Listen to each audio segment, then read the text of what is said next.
All right, good afternoon, everyone, and welcome to the regularly scheduled November 29th meeting of the Community Development and Human Services Committee.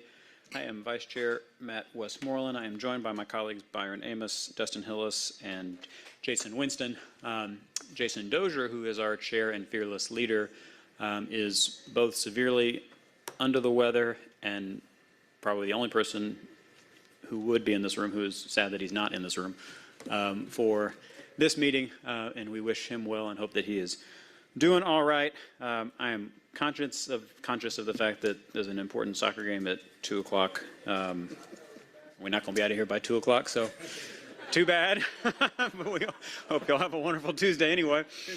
We'll do periodic score check-ins. I will make a motion to adopt the agenda. Second by Hillis. Please open that vote. The vote is open. 4 yeas, 0 nays. The agenda is adopted. I'll make a motion to approve the minutes. Second by Hillis. Please open that vote. The vote is open. 4 yeas, 0 nays. The minutes are approved. Next up is public comment, and our first and only speaker, potentially, that might change, is Will Ramirez. I think there are two. Will you share their names if you see more than one? There's Miss Jordan. I see Miss Jordan. Why don't we start with Miss Jordan, and then we can come back to Mr. Ramirez and anybody else who thinks they signed up.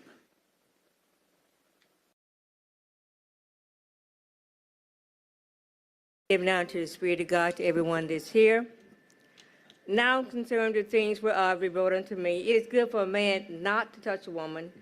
1 Corinthians 7, chapter 1st verse. I read the scripture to James Griff. Then he told me that he would save his body for me. God told me James would fight against his word, and Jesus don't lie. Christ and my body belong to God. Seeking to obey Jesus' word created the income. Christ says, I need to move into a bigger house and property to start his business, the homeless calling on Jesus. Nevertheless, to avoid fornication, let every man have his own wife, let every woman have her own husband. 1 Corinthians 7, chapter 2nd verse. As long as we were praying together, I dreamed that James had a chance to be a Christ-like husband, but he got tired of praying. Then he lost his nature and started taking Viagra that got with hundreds of women. Jesus said, if I get with James, those spirits will jump on me. The wife have not power of her own body, but the husband. And likewise, also the husband have not power of his own body, but the wife. 1 Corinthians 7, chapter 4 verse. I told James, if you get with another woman, don't come back to me. When other women have power over James' body, he don't belong to me. Coming on my roof and coming in my house without my permission, don't make him my husband. That's a lie out of hell. Plus, he has over 20 children under 18 years of age. Ye are bought with a price. Be ye not the servants of men. 1 Corinthians 7, chapter 23rd verse. This is what you call being grown? How can he help men be a Christ-like husbands or a man? Women be Christ-like wives or woman, and children be Christ-like children. James had an assignment for the saving of souls and lives. If you deny what Jesus has done in me, how can I give it to you? Jesus told me James cannot teach men how to be a Christ-like husband because he has not set the example. Give her the fruit of her hands, and let her own works praise you in the gates. Proverbs 31:31. God says to husbands, give your wife the fruit of her hands, and let her own works praise you in the gates. James sought to make me a servant of men and not a servant of Jesus. If a man seeks to be a Christ-like husband, it will make the policeman's job much easier.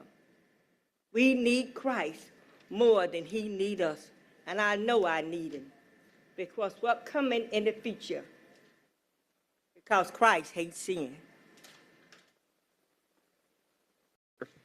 Thank you, Ms. Jordan. Next up is Will Ramirez.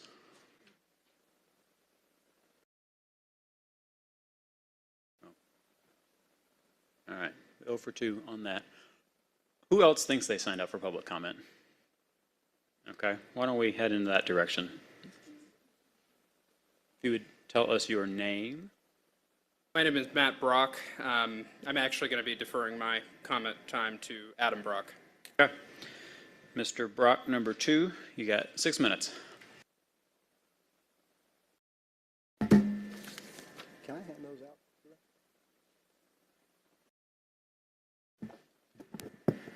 Hi, I'm Adam Brock, a home builder, land developer, landowner, and conservationist.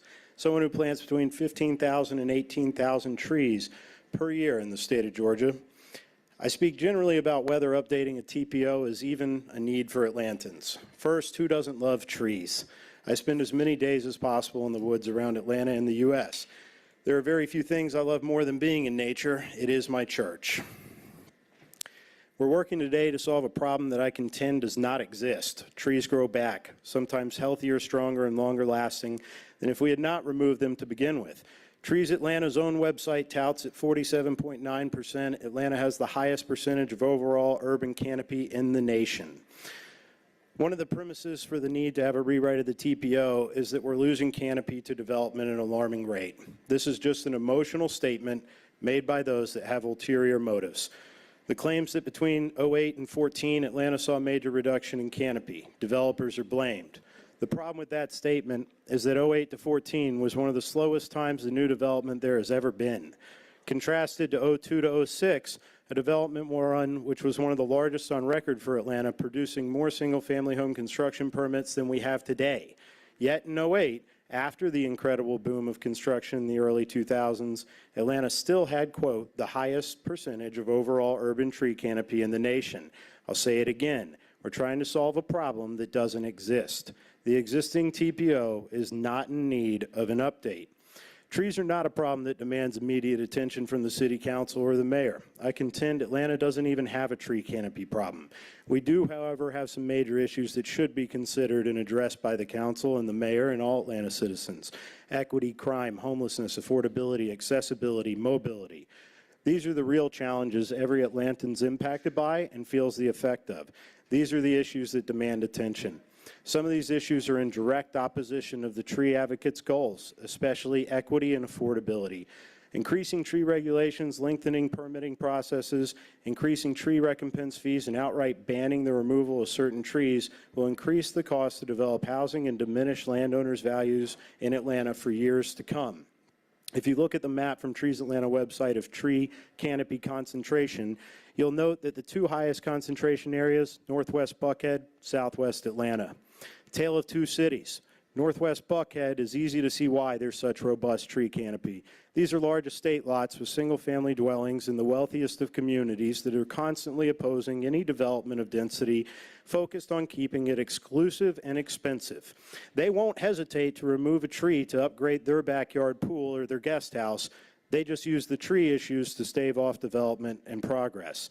If you contrast this with the other part of the city with the greatest amount of canopy in Southwest Atlanta, it's historically less developed, larger tracts of land that are just now becoming ripe for development after years of redlining and oppressive lending tactics, robbing the landowners of their values. The DPO will disproportionately impact those landowners and yet again rob them of the land value and their equity. Every dollar in recompense, or worse, every acre that cannot be built on due to trees is value that a developer like me will not be able to pay that landowner. It's the modern version of redlining is now greenlining.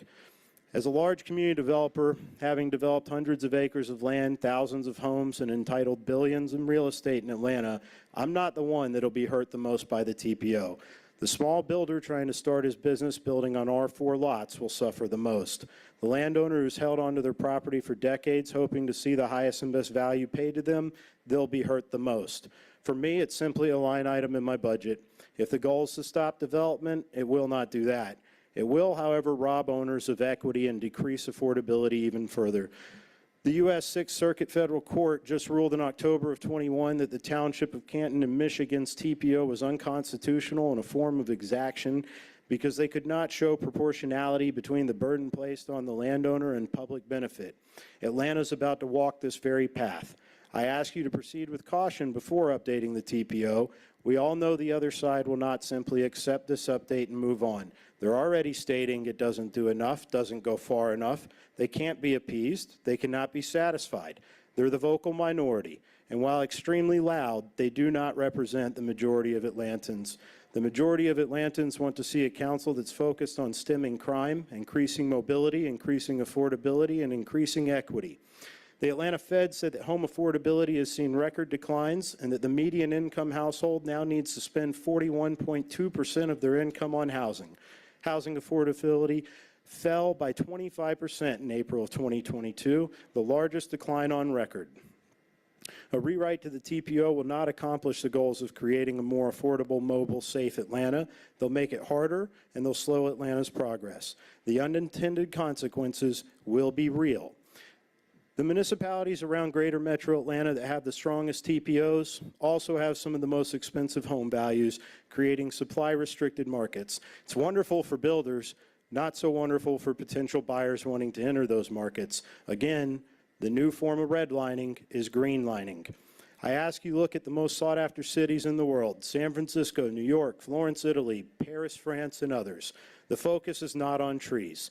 They all have wonderful parks which provide nature opportunities. We have wonderful parks in Atlanta. Conservation and preservation have their place, but a one-size policy on tree protection is not proper or responsible. A great city does not put their focus on making their city the best nature park to live in. A great city focuses on making their city the best city to live in. Let's table the issue and focus on the real issues impacting Atlantans. Thank you. Thank you, sir. Anyone else? Come on up and state your name, please. You have 3 minutes. Thank you, Mr. Chair, and thank you, committee. This may be a question as opposed to a comment, Chair. My name is John Marshall, and I live at 405 Carter Avenue Southeast.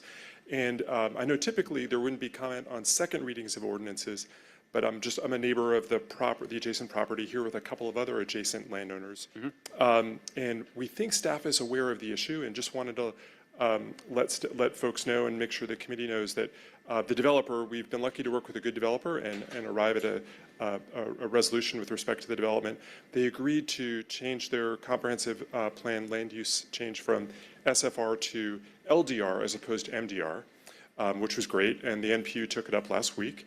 The current draft ordinance, or the current ordinance approved previously by the committee, which is in front of you now, moves it to MDR. And so I think staff is aware of this change, but as neighbors, we just wanted to be here and, okay, very good. Thank you, Mr. Chair. Thank you, committee. No problem. Thank you for coming. Anyone else? Yes, sir. That's okay. Please introduce yourself, and you've got 3 minutes. Good afternoon, committee members. My name is Joseph Santoro. I'm Director of Policy and Government Affairs with the Council for Quality Growth. We are a non-for-profit trade association representing over 300 member companies comprised of attorneys, architects, contractors, builders, developers, engineers, financial executives with a vested interest in quality growth and development, especially here in the city of Atlanta, as well as the metro Atlanta region. So today I'll be very brief. Just want to say that I've been involved throughout the entire process of the tree stakeholder working group over the last 5 or 6 months. And just want to ask for the committee's favorable consideration of the tree ordinance with the understanding that it encompasses only the agreed upon items from that stakeholder working group that began meeting in spring of 2022. I think it is important to acknowledge that all of the stakeholders agreed upon the language and over a 5-month period worked towards a compromise in the ordinance. You know, at the beginning of the meetings, it was established that these updates to the tree ordinance would go through several phases, with phase 1 being the easier items of phase 2 and beyond being the more difficult items. And we are opposed to any amendments to the ordinance that the stakeholder working group did not approve. We do appreciate being involved throughout the process. working with both the Department of City Planning staff, with the facilitators, as well as many of you who attended a lot of those meetings. So just want to thank you all for all your hard work and for working with us in that. And I think it's a huge victory that we were able to agree upon over 15 components of the tree protection ordinance, and just ask for your favorable consideration as it is presented with no new additional amendments. Thank you so much. Thank you.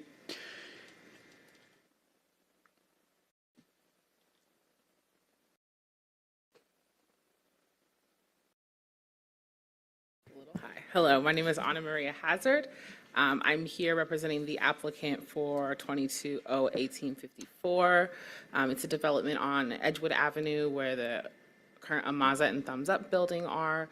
We're applying to change our land use designation from low-density residential to mixed use for a mixed-use development. There will be approximately 230 residential units.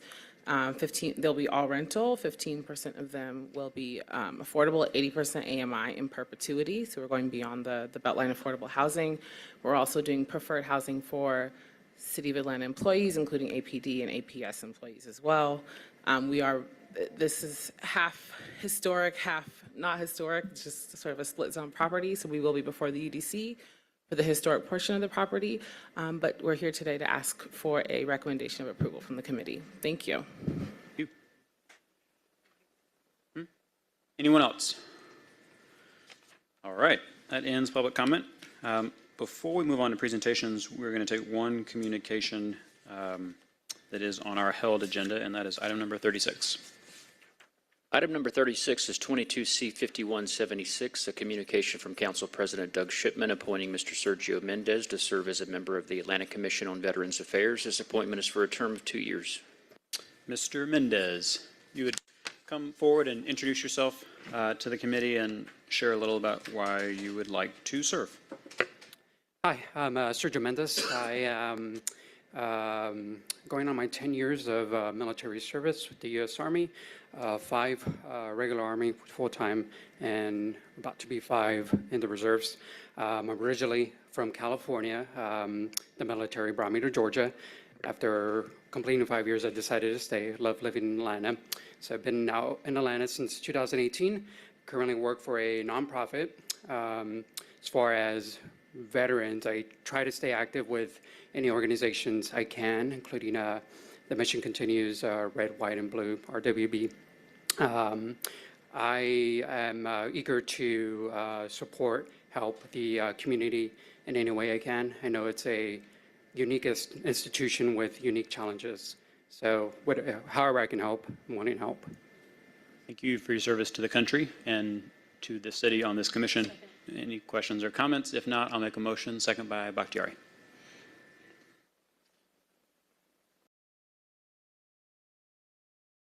The vote is open.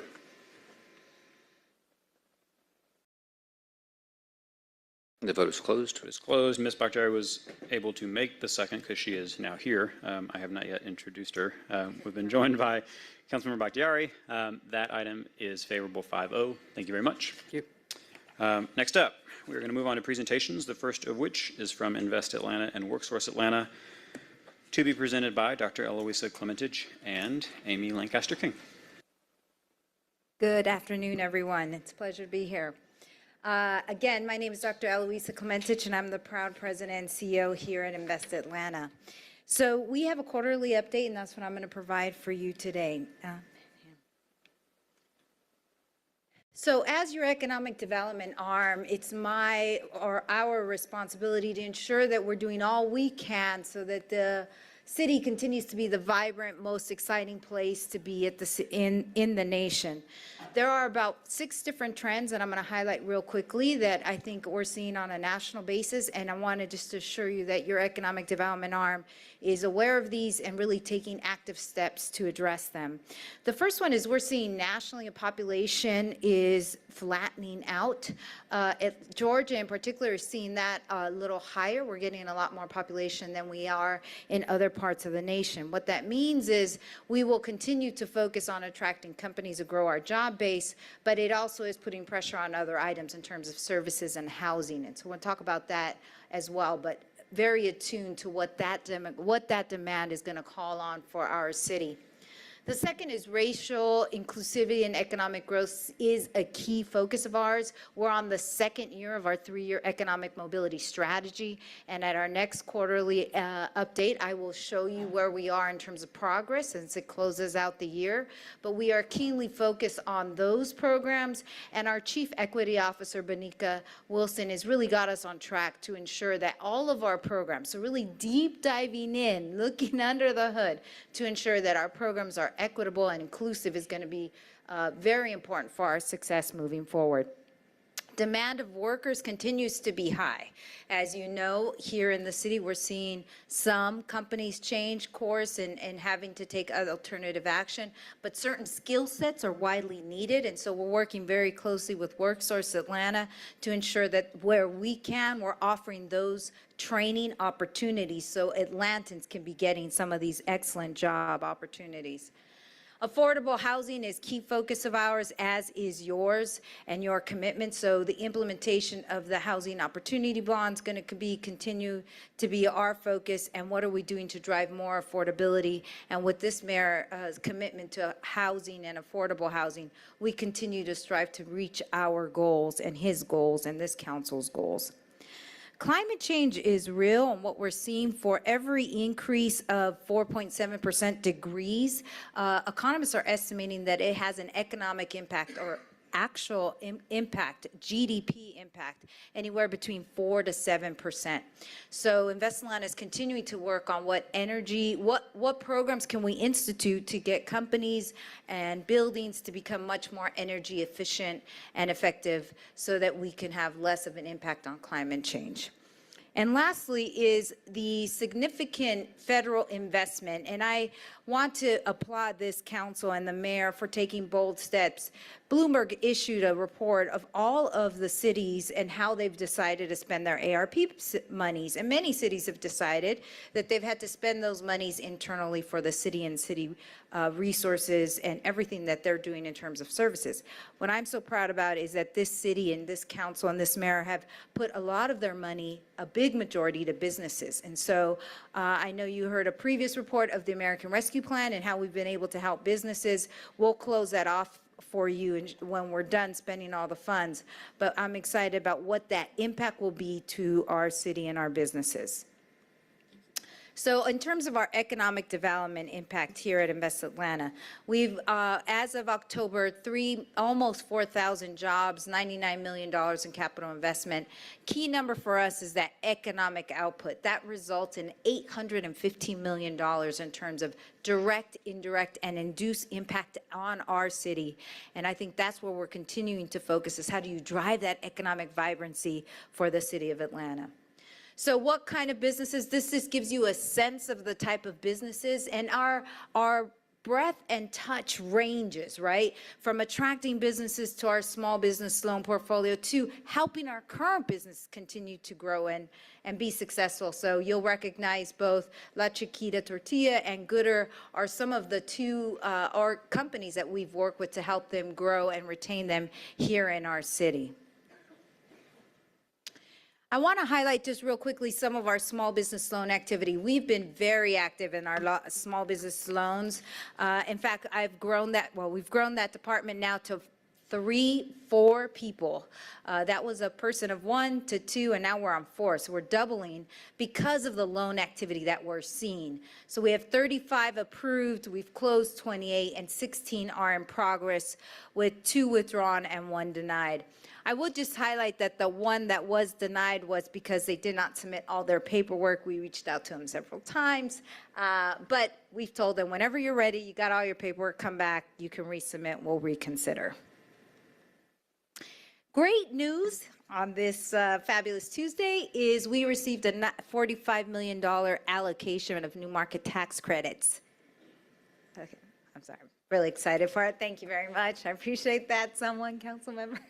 But this is a big deal.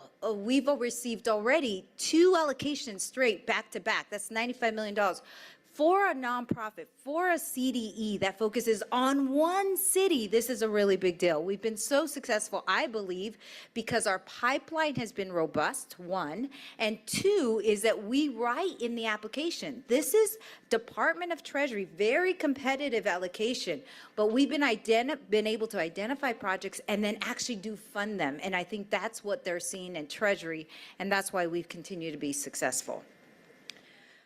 So let me go real quickly to Atlanta Open for Business. This is an award that we received $20 million from Wells Fargo. I want to thank our partners there because of this award. And if you consider CARES Act, ARP, Wells Fargo Open for Business, there are over 16,000 registered businesses in the city of Atlanta. I'll hit, for the first time in Invest Atlanta's history, over 10% of the businesses in Atlanta. That means I've helped them in some sort of way or they've come in contact with us. So we are excited about our ability to touch and impact and play a role to help our businesses not only survive but thrive post-COVID. And so this program has really been very exciting for us, and I couldn't have done it without our partners, obviously Wells Fargo, but United Way has really walked along this road with us to be able to implement. So what are the programs? 4 basic programs in the Atlanta Open for Business. First is the Atlanta Recovery Loan Program. For all of those that are watching, or if anyone in the crowd has a friend who owns a business, that's loans for 3% or lower. So I get really excited about that. Okay, I think I'm the only one that offers such a low interest rate right now. So definitely open. You're going to see we have a lot of businesses in the queue that are interested in this program. The second program, here it is, the Recovery Loan Fund. So again, 5 loans have closed, equity of $385,000. 9 additional loans are on this way, and if you see 68 pending applications. So yes, oversubscribed. I'm hoping that I'll be able to go back to Wells Fargo and maybe tap into more funds for our city. The second is the Atlanta Commercial Property Improvement Grant. So you have, this council has approved us to do this in our tax allocation districts, but this doesn't mean that I can provide this everywhere in the city. So now for the first time, I'll be able to be anywhere in the city and they'll be able to do external and internal improvements to their property. So these are grants. I'll repeat that, these are grants. I rarely have this much amount of money for grants, but up to $50,000. They do have to do a match, but we think that's important for us to show that we're both investing in our local communities. We are targeting specifically a lot, the entire city is any business in the city, but we're really trying to get to some of our minority small businesses where this is their only tool to be able to make the changes that they're needed to be able to survive post-COVID and thrive, obviously. The next one is the Atlanta Wealth Building Initiative Property Ownership Program. Again, another first in the city of Atlanta. What we're going to do, the idea is we're going to put our money in with the Atlanta Wealth Building Initiative. They're going to go out and buy these parcels and keep it affordable. So think about the land trust model for individual residential. This is sort of the land trust model for commercial. First time in our history. So that means if you're a startup and let's say you really just don't have the money to purchase your facility, then you can get below market rents in these buildings for your commercial dreams. And so how do we support entrepreneurs? We're excited about what this will be. It's the first of its kind in our city. We also have technical assistance. You know, when we talk to businesses post our CARES Act investment, they said to us, Elisa and Invest Atlanta and the City of Atlanta and Mayor, we thank you for your investment in our city. The grant was amazing, but that technical assistance. In fact, I had one lady tell me, she said, you know, I really didn't want the technical assistance. I actually wanted the money. And then but you guys told us that you either take the technical assistance or you don't take the technical assistance. We're not going to give you the funds. But she said that as a result of that technical assistance, she was able to get in and learn more and totally change her website. And now she's doing 50% more sales on her website than she has ever. And it really helped her change her model and her growth. And so I think that's the goal about technical assistance. The funds are important for a lot of businesses because it helps their immediate needs. But if you're going to look at long-term systematic changes so that they can grow and thrive in the future, the technical assistance is key. So with the Wells Fargo money, we were able to fund, we have technical assistance providers. You go on our website today, go get free technical, so you choose who you want to on that website, and we'll provide you accounting, website, legal, whatever it is you need. Go in, we'll pay for it, but we want to ensure you have what you need to be successful in the future. And we're getting a lot of growth and activity on this website. So we're excited about what this will mean in terms of stability and growth and vibrancy for the future of these businesses. This one happens to be one of my favorites, and it's the Commercial Down Payment Assistance Program. And I just think of my dad owned a body shop. He rented for years and years until he was finally able to purchase. But had he been able to purchase a lot sooner, it would have been able to create more wealth for him and for us. And so I think what's important about this is if you think about, we all know a mom and pop shop that owns that, well, I should say that has been leasing for years and years.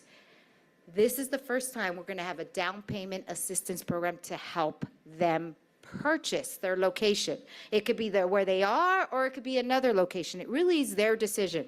The way it will work is that it will start off as a loan. They get $200,000 to a direct loan to acquire the property. If they're in, and this is where we really see the incentive, is after 10 years, they can apply and the loan will be forgiven. Why did we wait 10 years? We waited the 10 years because we really wanted those legacy businesses, the businesses that are here to stay, that have been providing services to us for years and years. How do we ensure that they are now not susceptible to increases in rents, but are able to stay in their current locations? So we're really excited about what this would be for the city of Atlanta, and this is another first for us in the city. So the key takeaways that I'd like to highlight for us this quarter is, again, within less than a year, Invest Atlanta has created 5 new innovative small business programs, again, very much targeted about how do we ensure businesses continue to thrive in this city. And to date, we're over 400 small businesses in this particular program. But again, if you combine CARES, ARP, Wells Fargo, and all our regular programs, over 10% of businesses in the city of Atlanta will be able to impact. Let me just, for those that are hearing or watching us, we have now inaugurated the 5th week cohort. It was announced, they were announced in 2022. We're excited about what they're doing and how we're continuing to help to focus on women and women entrepreneurs. As we all know, when women can have a stable household, that household is going to continue to thrive. And I think I missed a slide, but they are really continuing to focus on women businesses. As we know, they have specific needs, and that's the focus of this program. And with that, I'm going to turn over to my colleague, Amy Lancaster, who will now talk about WorkSource Atlanta, briefly. Thank you, Eloisa. Good afternoon, everybody. Thank you for having me today.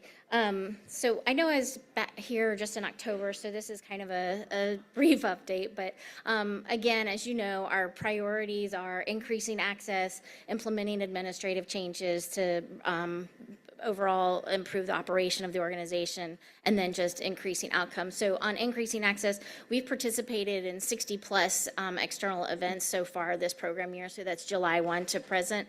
And we've connected with over 700 individuals, prospective participants, or enrollees, as we'll call them.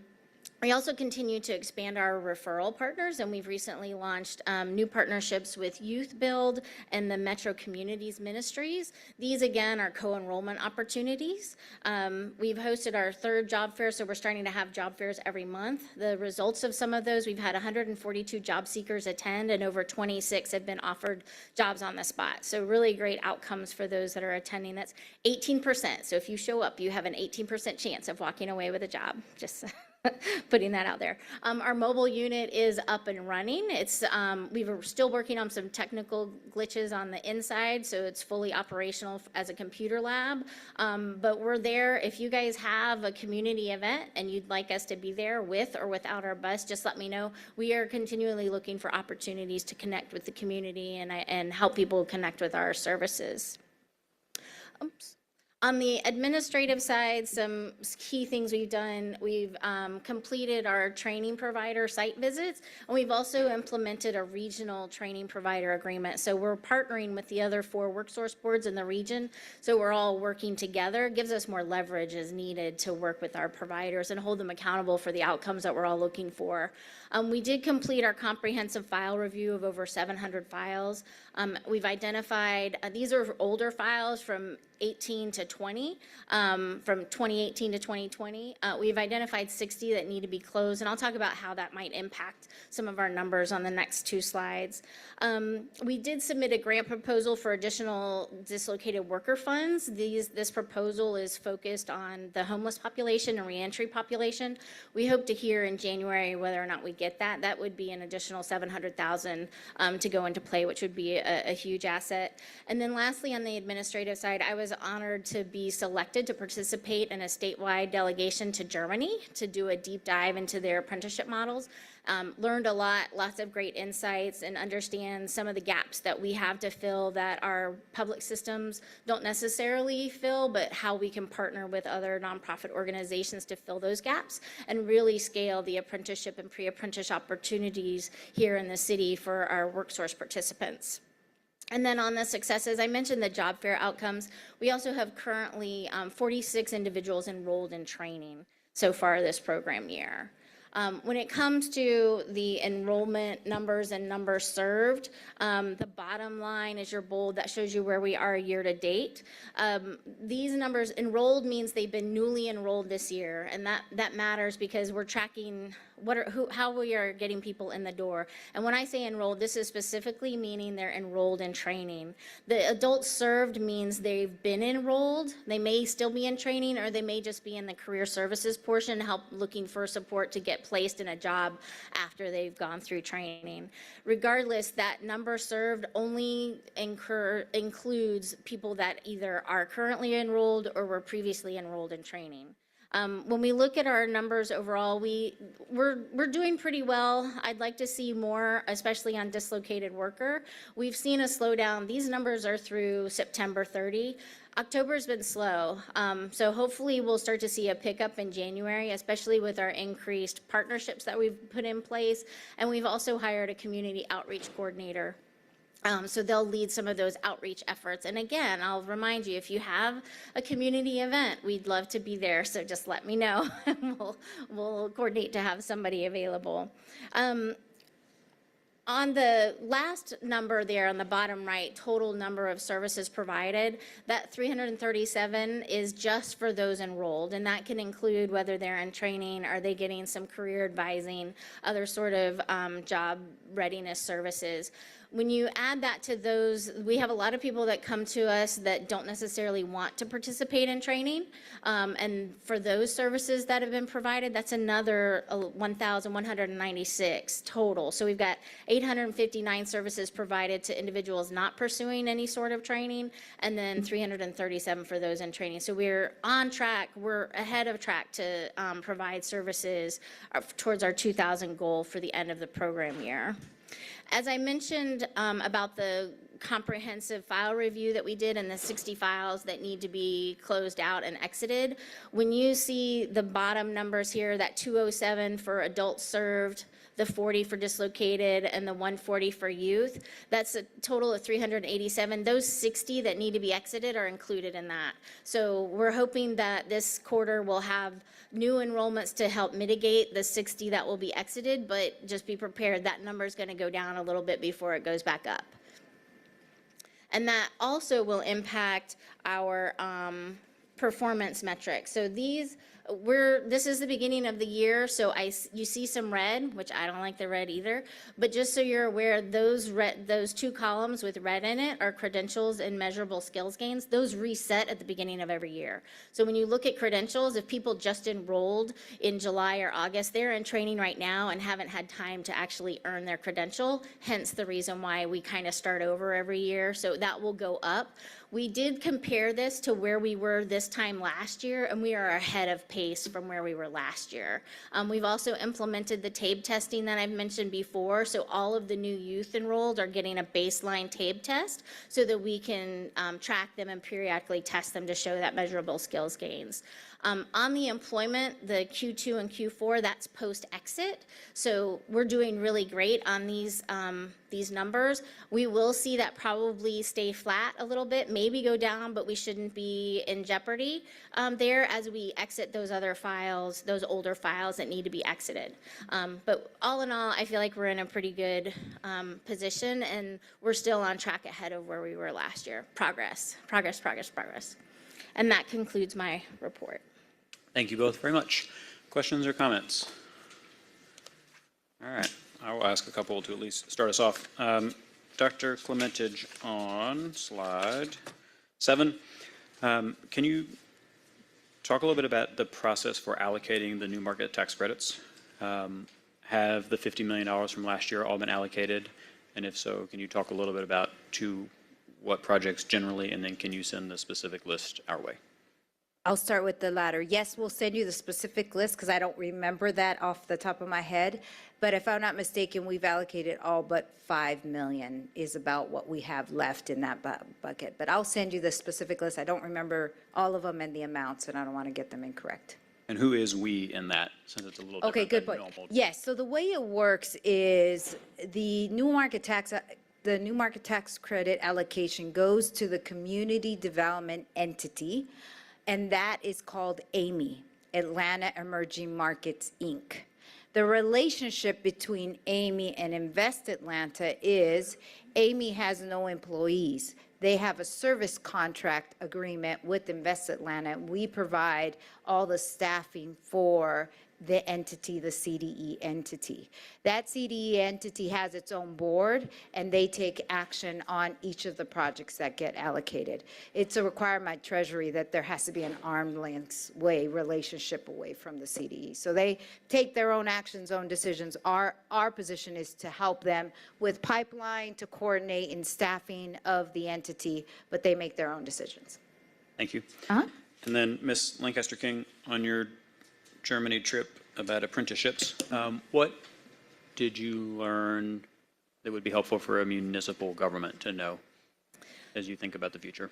So one of the things that really struck me was we talked to a lot of kids that were basically in 9th grade, and then in 10th grade, they start their apprenticeship program. But when they go to the job site, they are ready to work and have this level of confidence and maturity that was surprising, quite frankly. And I think that there's a lot of things that their built-in system does, like they don't have school buses. So the students start riding public transportation in 5th grade by themselves. So, which really lends itself to that maturity and that confidence building that I think pays off later on. And so as I've been thinking about what it is, how can we create something that helps build that confidence in the youth as a precursor to getting them enrolled into a pre-apprenticeship type program, that's where I think there could be real value for the city to play and support that type of work. Councilmember Winston, followed potentially by Bakhtiari. Thank you, Mr. Chair. One quick question for Dr. Clementage. Regarding the commercial property improvement grant, is that based on a fixed or variable interest rate? And if it's variable, is it based on business credit or the guarantor of the loan? It's fixed, and it cannot be above 3%. Okay, great. Thank you. Ms. Bakhtiari.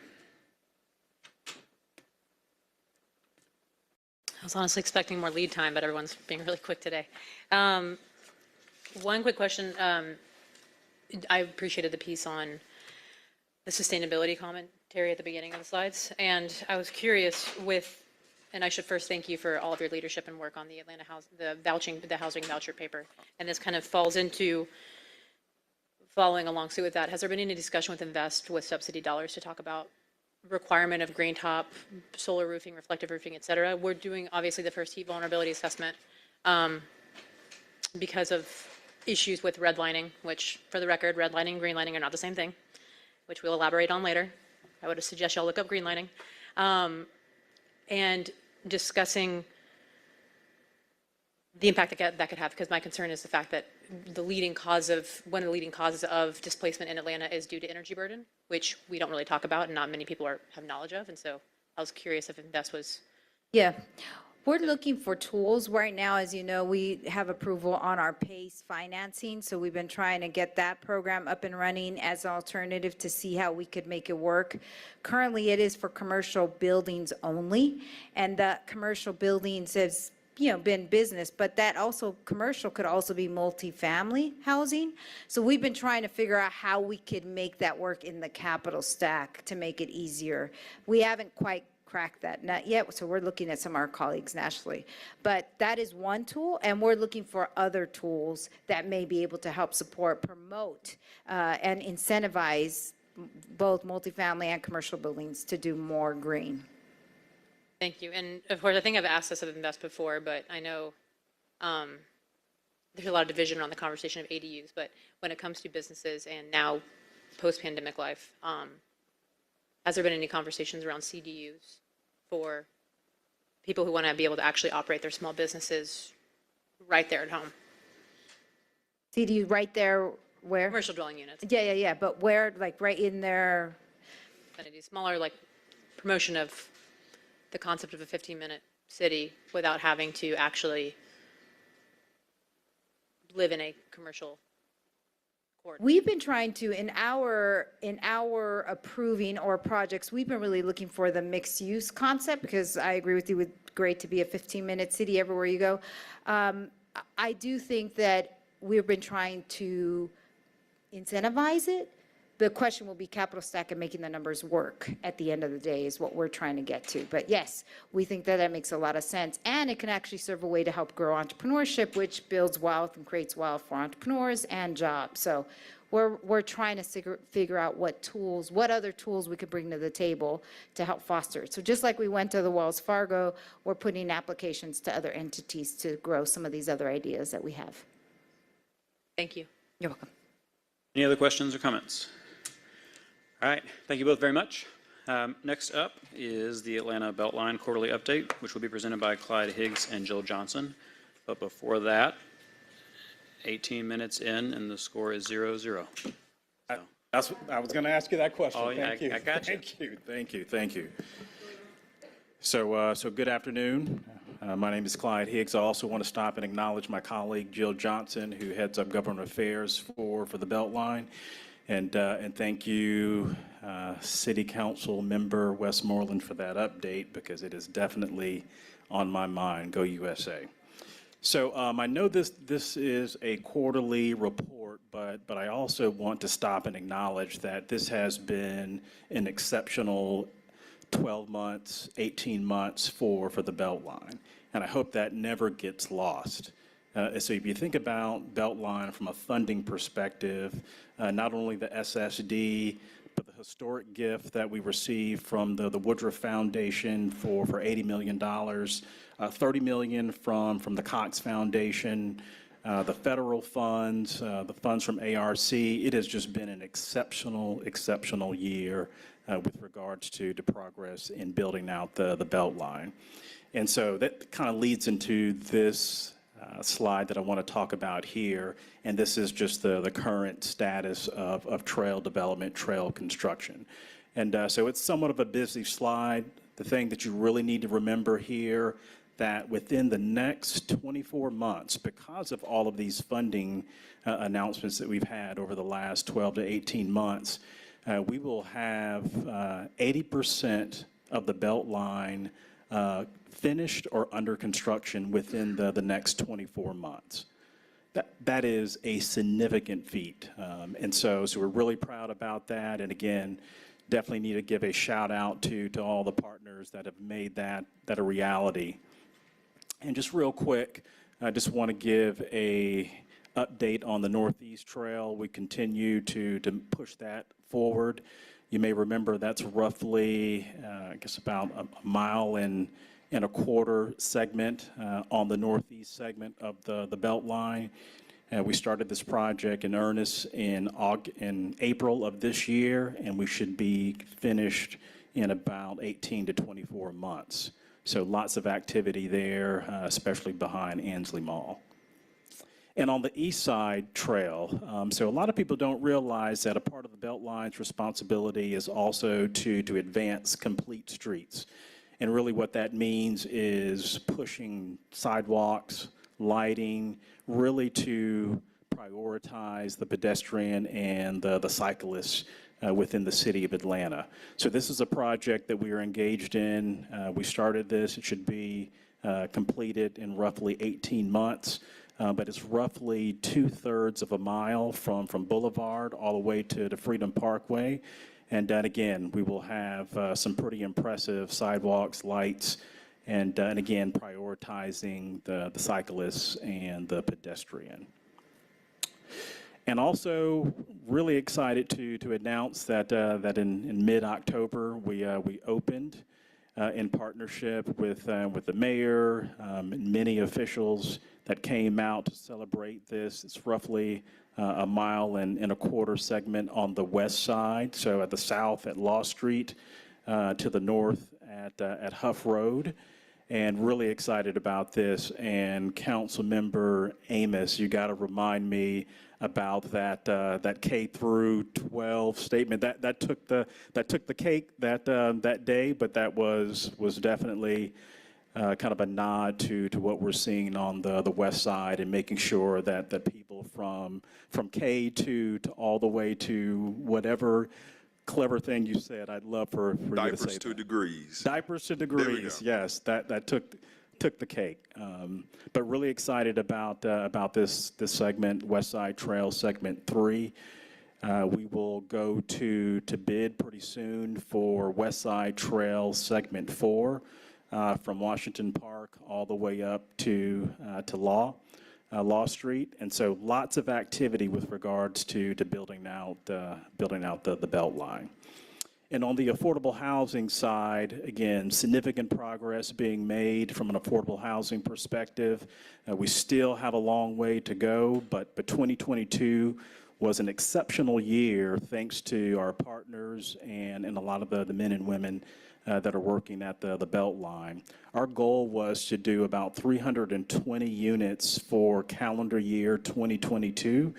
We are at roughly about 420 units of affordable housing created or preserved within the Beltline tax allocation district. So that is almost a 40% overage of our calendar year goal. And so again, lots of progress being made on the affordable housing side. And one of the items that doesn't really get a whole lot of attention, and that is really our land acquisition strategy. And so not only are we trying to produce new units and preserve new units, but the goal is to really make sure that we secure land that will ultimately be in the public control for future affordability. And that means affordability on the residential side, and it also means affordability on the commercial side as well. So we are at roughly 70 acres of land that we control along the Beltline that we can exact for future affordability across the spectrum, again, residential and commercial. And I think you will see in 2023, there will be some new announcements, significant announcements about Beltline and our partners securing additional land for affordability. And these are just roughly the numbers here. This is the scorecard. You may remember that our goal for housing affordability is 5,600 units of affordable housing created or preserved by the end of 2030. We are roughly at 3,100 units that have been created or preserved in the tax allocation district, for roughly another 2,400 units that we need to achieve by the end of 2030. And we have a roadmap on how to do that and exceed that goal. And then real quick on the arts and culture side, this group continues to be very active. Still very excited that for the first time ever, we had the Lantern Parade, the Beltline Lantern Parade on the west side trail of the Beltline, and so the team continues to be active. We were also really honored to have the Muskegee Nation that brought delegations in from Mississippi, North Carolina, and other places to actually play stickball on what has been traditional Muskegee land, which we all know as Beltline or Old Fourth Ward Park, and have not done that in over 200 years. And so the team brought that together, so big shout out to them for making that happen. And then also in early November, we had a tour of the So-So-Deaf walls under the connector, or that downtown connector, and got a chance to see some of the really impressive style writing underneath that overpass. So a lot of good activity on the arts and culture side. And again, I know this is a quarterly report, but I'd have to stop and give a big shout out to all the partners that have been really stepped up in a big way to support the Beltline and its delivery of this really important project. And with that, I will stop and see if I can answer any of your questions, either me or Jill. Thank you much. Questions or comments? All right. Thank you for coming. Diapers to degrees. I'm going to Appreciate it. We have been joined by Councilmember Michael Julian Bond. And with that, we are going to head to our regular agenda and items for a second reading. Item number 1 is 22-01846. Members, there's a substitute in your packet. The substitute adds language regarding a required public hearing to be held on the December 5th City Council meeting. Motion to bring forward a substitute. Second by Hillis.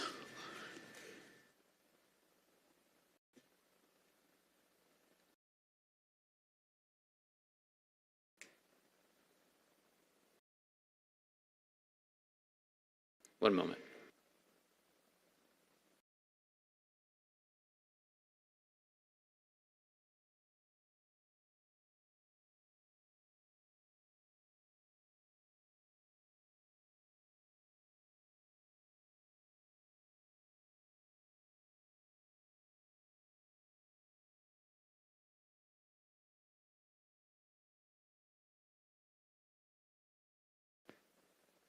Let's take a voice vote, if you mind.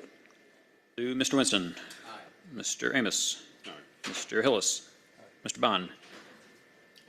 Aye as well. 5 yeas, 0 nays. The substitute is before us. The substitute caption reads, a substitute ordinance by Community Development and Human Services Committee authorizing the mayor or his designee to amend the 2021 Annual Action Plan of the 2020 through 2024 Consolidated Plan to accept an award of Reallocated Emergency Solutions Grant Program CARES Act funds from the United States Department of Housing and Urban Development, to amend the 2021 Annual Action Plan budget and add anticipations and appropriations, Emergency Solutions Grant Program CARES Act funding in an amount of $1,750,161.20 for the purposes of supporting homeless assistance and homelessness prevention activities to mitigate the impacts created by the coronavirus pandemic. And for other purposes, a 30-day public comment period and a public hearing is required. The public hearing will be held December 5th, 2022, during the full council meeting. So the motion would be to move forward on condition of the public hearing? That's right. It should be a no recommendation. Okay. Any questions or comments? All right. I will make a motion to move forward on substitute with no recommendation so we can have a public hearing on December 5th. Second by Winston. Please open that vote. Hopefully. The vote is open.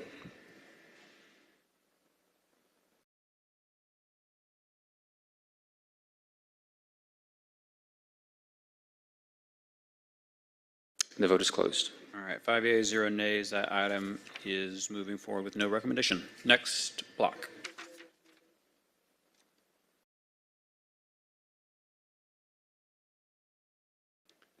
Items number 2, 3, and 5 are CDP items that can be taken together with the committee. You'd like to do that? Yes, please.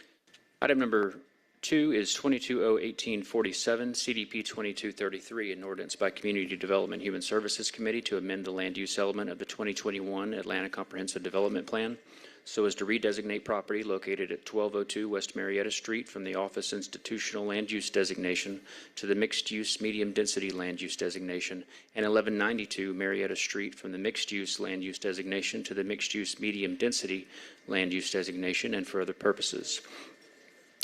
Item number 3 is 22-01848, CDP 2234, an ordinance by Community Development Human Services Committee to amend the land use element of the 2021 Atlanta Comprehensive Development Plan so as to redesignate property located at 1060, 1070, 1080 Rice Street Northwest from the single-family residential land use designation to the medium-density residential land use designation and for other purposes.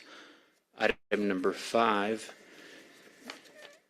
is 22-01850, CDP 2237, an ordinance by Community Development Human Services Committee to amend the land use element of the 2021 Atlanta Comprehensive Development Plan so as to redesignate property located at 2866 Memorial Drive Southeast from the single-family residential land use designation to the high-density residential land use designation and for other purposes.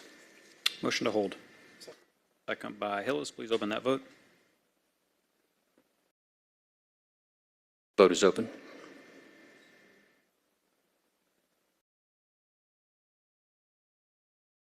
And the vote is closed. 5 yeas, 0 nays. Those items are held. Item number 4. Item number 4 is 22-01849. There's actually a substitute in your packet that will change the caption. The substitute is going to change the application from single-family to medium-density residential to single-family to low-density residential. I will make a motion to bring forward the substitute. Second by Hillis. The vote is open.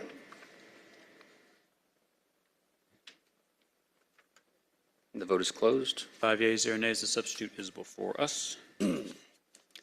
Substitute caption reads 22-01849, CDP 2236, a substitute ordinance by the Community Development Human Services Committee to amend the land use element of the 2021 Atlanta Comprehensive Development Plan so as to redesignate property located at 2535 Glenwood Avenue from the single-family residential land use designation to the low-density residential land use designation and for other purposes. Motion to hold.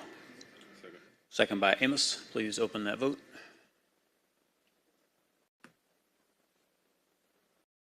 The vote is open.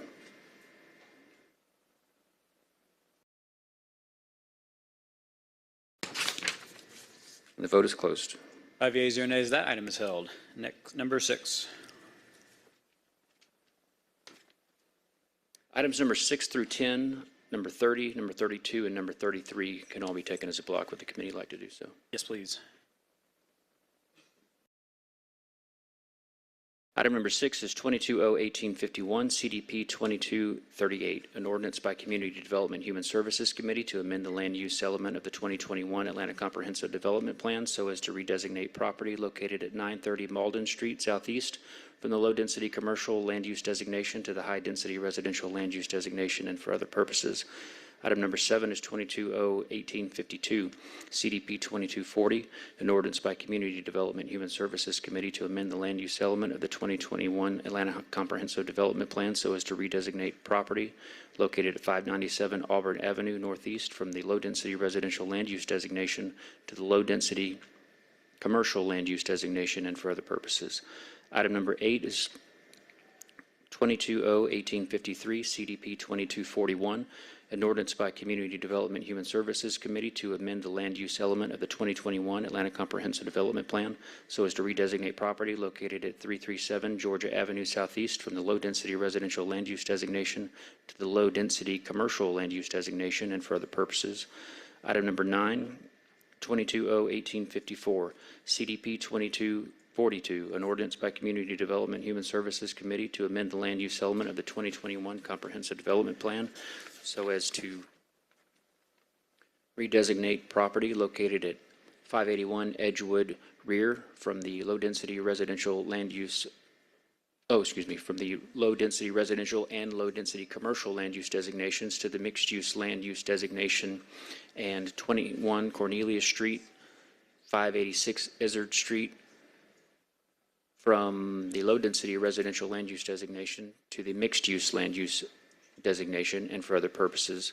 Item number 10, 22-01855, CDP 2245, an ordinance by Community Development and Human Services Committee to amend the land use element of the 2021 Atlanta Comprehensive Development Plan so as to redesignate certain properties along Campbellton Road between Butner Road Southwest and the City of Atlanta city limits from various land use designations to various land use designations to implement certain recommendations of the Campbellton Cascade Corridor Redevelopment Plan and for other purposes.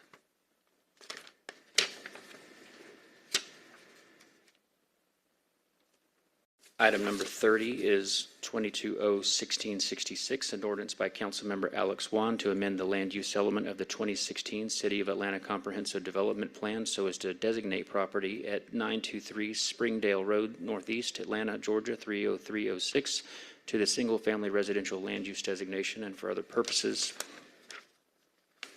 Item number 32, 22-01658, CDP 2230, an ordinance by Community Development Human Services Committee to amend the land use element of the 2021 Atlanta Comprehensive Development Plan so as to redesignate property located at 2285 Alvin Drive Northwest from the low-density residential land use designation to the medium-density residential land use designation and for other purposes. And finally, item number 33, 22-01659, CDP 2231, an ordinance by Community Development Human Services Committee to amend the land use element of the 2021 Atlanta Comprehensive Development Plan so as to redesignate property located at 3460 and 3470 Cascade Road Southwest from the low-density commercial land use designation to the mixed-use, medium-density, and office institutional land use designation and for other purposes. Recommendation was to approve. All right, if there are no questions or comments, I will make a motion to approve all of those items. Second by Hillis. Please open that vote.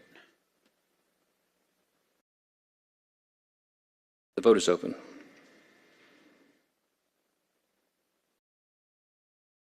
And the vote is closed. 5 ayes, 0 nays, those items are favorable. Item number 11.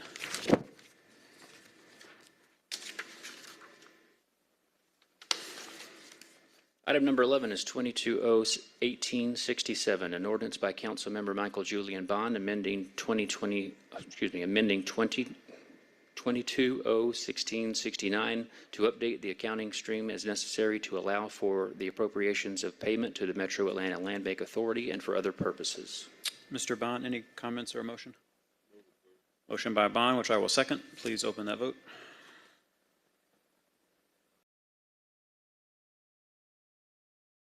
The vote is open.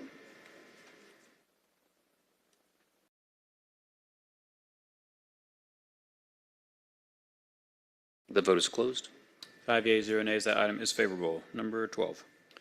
Item number 12, 22-01871, an ordinance by council members Marcy Collier Overstreet, Antonio Lewis, Michael Julian Bond, Matt Westmoreland, and Keisha Shawn Waits, authorizing the mayor or his designee to execute an intergovernmental agreement with the Atlanta Development Authority, doing business as Invest Atlanta for a term of 5 years, with one option to renew for an additional 5-year term, in order to effectuate the City of Atlanta's support of Invest Atlanta grant programs to assist faith-based organizations seeking to develop their land for affordable housing to support missing middle affordable projects in an amount not to exceed $4,500,000.00, to authorize the chief financial officer or his designee to make the payment to Invest Atlanta authorized hereby from the Affordable Housing Trust Fund and for other purposes.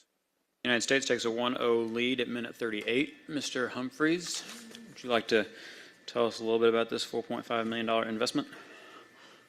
Hi, everyone. Josh Humphreys. You said 1-0 lead? Did. All right. Here we go. Well, that's good news to kick this off. So this paper, and Dr. Clemente is here in the back if you have any questions for Invest Atlanta, but this paper allocates some funding out of the general fund allocation to the Housing Trust Fund that was made this year, in large part to your leadership, Counselor, and it would really create two programs out of that. One is a $4 million program that would allow for smaller scale projects that have gaps that need filled that aren't traditional tax credit projects, but oftentimes have smaller gaps that are trying to provide affordability in non-traditional ways. And sometimes they're smaller projects, sometimes they're larger projects, but these kind of gaps, particularly with the rise in construction costs and overall housing costs, have been the difference in whether or not a project could happen or not. And so we would create an initial $4 million to allow Invest Atlanta to provide that type of gap financing. It's different than the housing bond, particularly in that it would allow it to also be either forgivable loans or grants, where the housing bond has to be paid back. So it's a different type of financing, and oftentimes, especially smaller scale projects, can't take on more debt. So having a tool like this in the toolbox will really go a long way toward making those projects happen. The other portion is around faith-based development. So $500,000 of this will be set aside to do micro grants for the faith community. So earlier this year, the mayor launched a faith-based housing initiative. One of the things that came very apparent early on in that is that a lot of the faith institutions are land rich and cash poor. And so even doing small things like title work or appraisals or really just basic feasibility questions, a lot of the faith institutions didn't have the cash available to do that. So creating a microgrant program, think $25,000 or less, will help a lot of these faith institutions really assess whether or not development isn't even a viable option for them and move forward in the process to access other funds that Invest Atlanta and others have to actually get into the development process. Encouraging initiatives all the way around. Great to see the Housing Trust Fund at work. I'm excited about the full 1.5% allocation in FY23. Any questions or comments? Mr. Winston. Making an amendment to add my name to this legislation. Motion to amend, which I will second. Anybody else? Hillis, you want your name on here? Amos, Mr. Bond, you want your name on here? Oh, is he? So he is. We'll add Amos, Hillis, and Winston.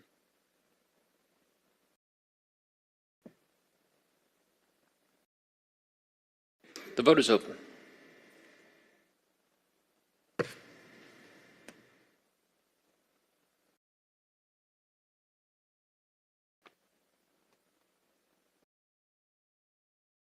Would all members please vote?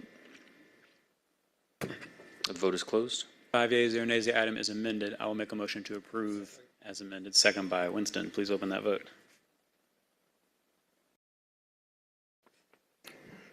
Vote is open. And the vote is closed. 5 yeas, 0 nays. That item is favorable as amended. Item 13. Item number 13 is 22-0-1878, an ordinance by council members Alex Wan and Amir Faroki to temporarily suspend sections 20-1008C and 20-1008D of the City of Atlanta Code of Ordinances, only as they may be applied to short-term licensees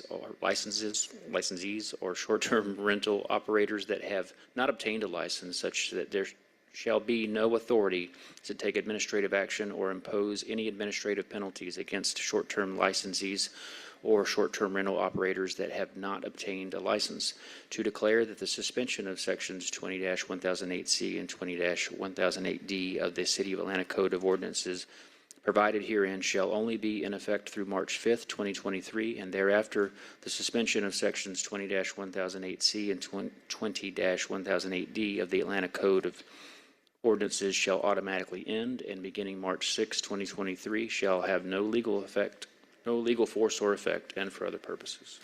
Mr. Hillis. So just whoever's here to speak to this, no, this is, I've lost count as to how many times we've extended this. Is this the last extension? How many times are we going to do this, and where are we at with getting through these, I would imagine, hundreds of backlog licensures? Commissioner Prince. Good afternoon. We are extending the enforcement date, and that is because of a recent court decision that is making us have to amend our ordinance. So we have to change the rules around short-term rentals. And because of that, we're going to work on that a little bit and hold off on the enforcement. The date is set because of how long we think it will take to get the ordinance changed. And so when was that court decision, and when do you expect to have that legislation prepared? I'm not sure of the date of the court decision, although someone from the law department is here and could speak to that. We are working on drafting the changes now. We've been actually working on a rough draft here just to get started, and we should have something for you in time to meet this date. So we'll bring that forward, and I think that will be January sometime. Robinson, Mr. Futrell, do you have any additional feedback about this court decision? Yes, as time has gone on since Amber A. Robinson, Department of Law. As time has gone on since the original passage of this legislation, the Department of Law, as well as the administration, the Department of City Planning, and other stakeholders have continued to monitor the legal landscape concerning short-term rental and the regulation thereof. There have been various decisions that the city is taking into an account whilst examining how to move forward with potential enforcement of what is on the books currently. So we're continuing that analysis, and upon completion, which we anticipate will be far ahead of the March deadline, we will have some conclusions that we will able to share with the council. And who in the law department has worked that and assisted planning, and was that Mr. Futrell? Or? Mr. Futrell and myself. Okay, thank you.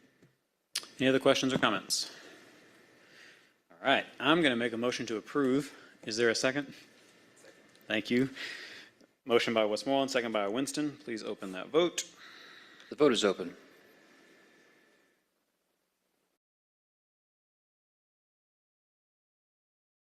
The vote is closed. 4 yeas, 1 nay. That item is favorable. On to resolutions. Item 14. Members, I should have noted that item number 12, 1871 is a dual referred item. It'll be going to FEC next. Thank you. Item number 14 is 22R4697, a resolution by Councilmember Michael Julian Bond requesting the Departments of City Planning, Finance, and Law develop policy recommendations to allow for elderly Atlantans who qualify for the senior homestead exemptions to be exempt from tree removal fees pursuant to the City of Atlanta's Tree Protection Ordinance and for other purposes. There is an amendment, or a substitute rather, in your packet. Substitute adds language from the Law Department indicating that the departments will consider the feasibility of such policy recommendations. I'll make a motion to bring forward the substitute. Second by Bakhtiari.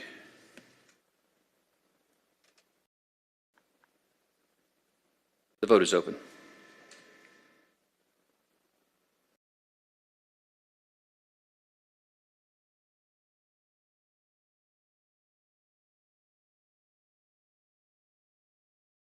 Would all members please vote?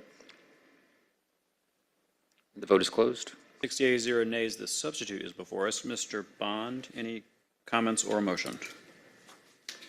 Well, the motion would be to approve. This was an issue that didn't get raised in our meetings over the past year, but it's been a long-standing problem in Atlanta for senior citizens.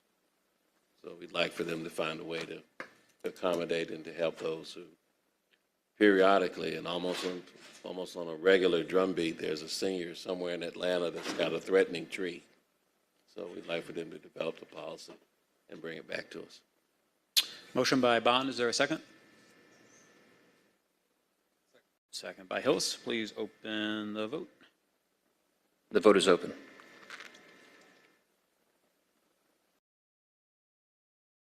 The vote is closed. 6 yeas, 0 nays. That item is favorable. Item 15.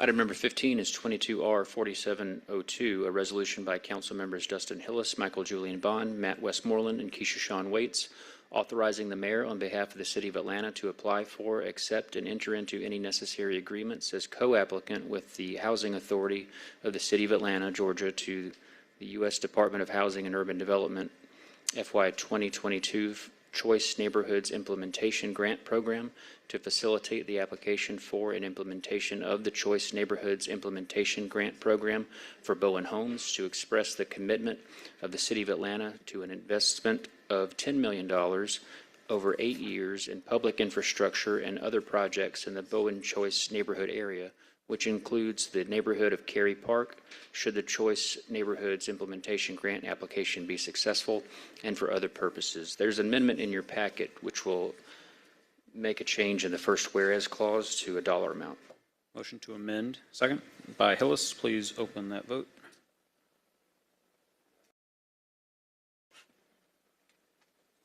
The vote is open. The vote is closed. All right, 6 yeas, 0 nays, the item is amended. Gang's all here from Atlanta Housing, but I'm going to defer to Mr. Hillis first, and then if anybody else wants to say something since y'all are here.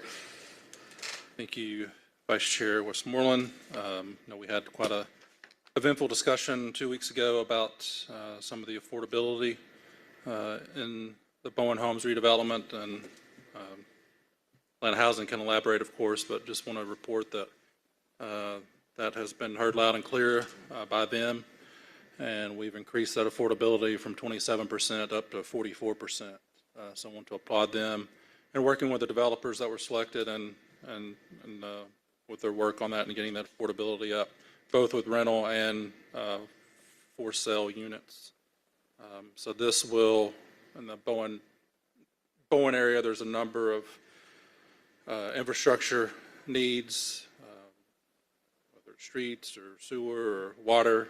This also has quite a bit of environmental remediation that needs to be done, and this really shows that the city, not only Atlanta Housing, but the city is committed, fully committed to redeveloping the Bowen Homes site and getting this area back up where it needs to be in a vibrant area of District 9 and the city of Atlanta. So I would ask for your support and thank my co-sponsors that signed on to this motion to approve. Motion by Hillis, which I will second. Any other questions or comments? All right, let's open that vote. The vote is open. And the vote is closed. 6-0. That item is favorable. It's halftime in the game, and we're moving on to item number 16. Item number 16 is 22R4708, a resolution by council members Liliana Bakhtiari, Michael Julian Bond, Jason Winston, Amir Faroki, Byron D. Amos, Jason Dozier, Alex Wan, Howard Shook, Mary Norwood, Dustin Hillis, Andrea L. Boone, Marcy Collier Overstreet, Antonio Lewis, Matt Westmoreland, and Keisha Shawn Waits to declare the city of Atlanta as a human rights city and to urge government officials at all levels of government to more fully and effectively implement policies that serve to protect the human rights of all citizens and for other purposes. Ms. Bakhtiari. Move to approve. By Bakhtiari, is there a second? Second by Winston. Please open the vote. The vote is open.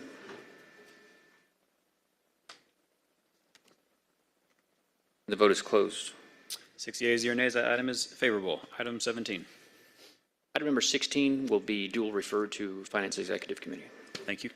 Item number 17, 22R4720, a resolution by Council Member Jason Winston authorizing the City of Atlanta to donate housing trust funds to the Community Foundation of Greater Atlanta pursuant to Section 6-306 of the City of Atlanta's Charter in a total amount not to exceed $600,000.00 to support the Community Foundation in furtherance of its mission of facilitating the actions necessary to support the relocation of the residents of Forest Cove, including utility cost assistance, to authorize the Chief Financial Officer or his designee to make the donation from the accounts listed herein and for other purposes.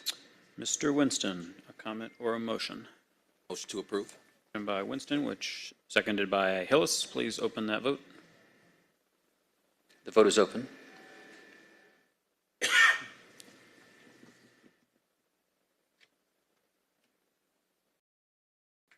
The vote is closed. 6-0, that item is favorable. Item 18.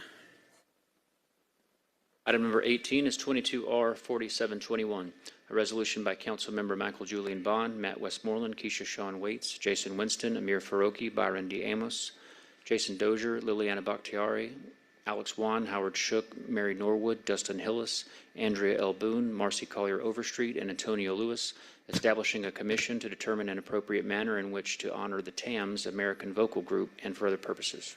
Mr. Bond. Move approval. Motion by Bond. Is there a second? I'll second. Second by Westmoreland. Please open the vote. The vote is open. And the vote is closed. 6 yeas, 0 nays. Item is favorable. Item 19. Number 19 is 22R4775, a resolution by Community Development Human Services authorizing the mayor on behalf of the Department of Parks and Recreation to accept a donation from the Fulton County Board of Health in the amount of $15,000.00, which will be used to design and develop space at Adams Park Recreation Center and for other purposes. Any questions or comments? All right, motion to approve. Is there a second? Second by Bakhtiari. Please open that vote. The vote is open.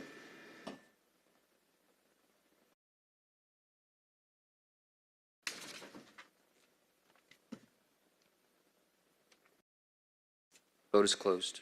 6 yeas, 0 nays. That item is favorable. On to held items, starting with number 23.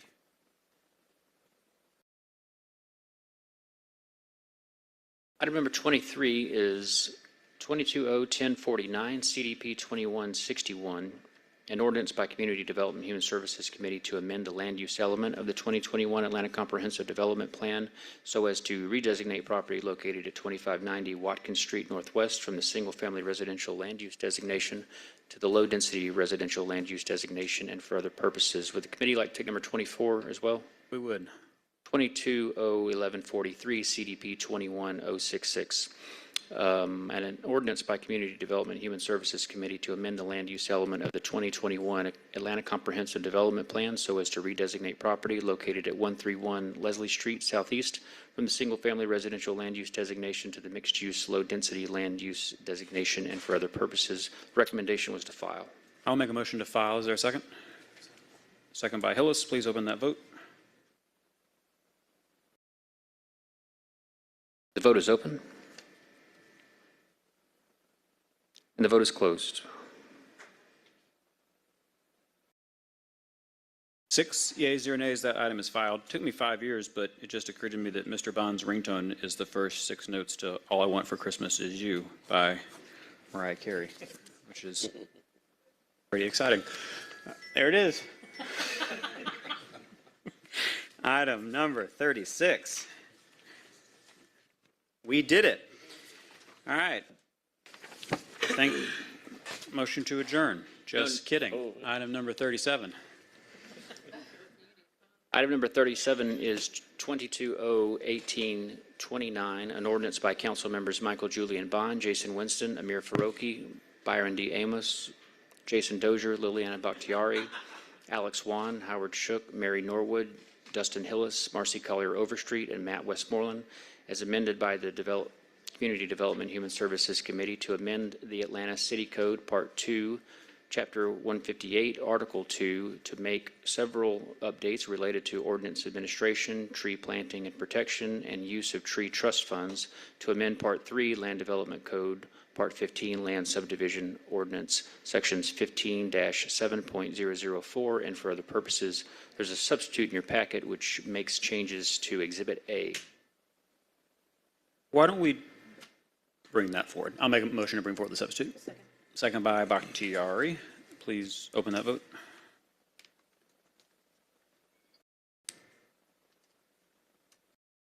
Vote is open.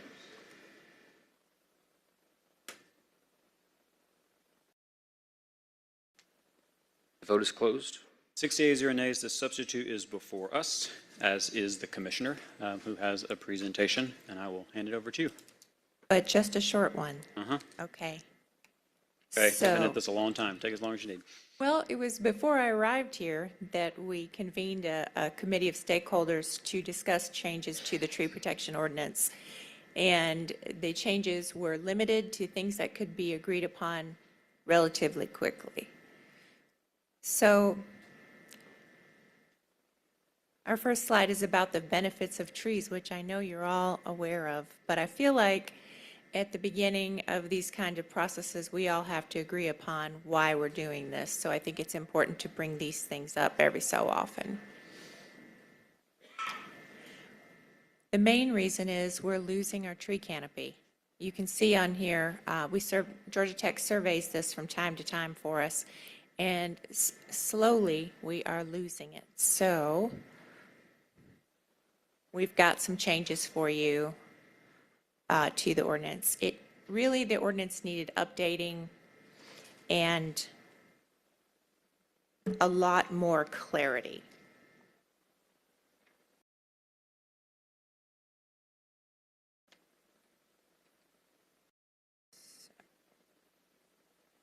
I have some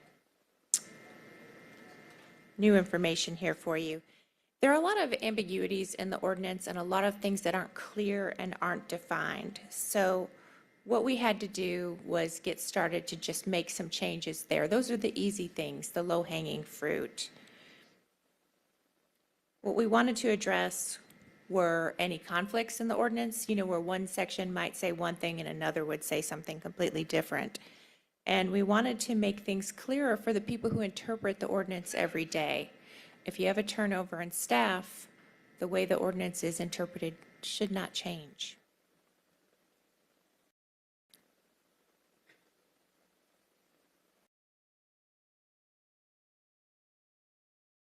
So as I stated before, there were a series of stakeholder meetings, and I can't tell you what happened in all of them because I wasn't there, but I've got some staff here that was, so if you have questions about that, they can explain. But I think what's most important here is to talk about what's on the horizon with Phase 2. These are the simple changes, the easy changes, the things that everybody agreed upon. Those are what's before you today. And we did add just a couple clarifications to the substitute that Trees Atlanta was kind enough to point out for us. A couple of little minor things we missed. But what's coming up, though, are new standards for tree preservation. We're going to revisit recompense. We're going to talk more about the density of trees and the differences between public and private trees. The rules are different for both, if it's on public land or private land, and we've got to kind of straighten that out. But for now, I'm going to walk you through, if I can advance my slideshow. There we go. I'm going to walk you through the changes that you have before you today. And they're a little bit in the weeds, so I'm going to go fast. But if there's one you want to revisit, I've got more slides that takes a deep dive into each one, and I've got the staff here that worked on it so they can explain those if you're interested.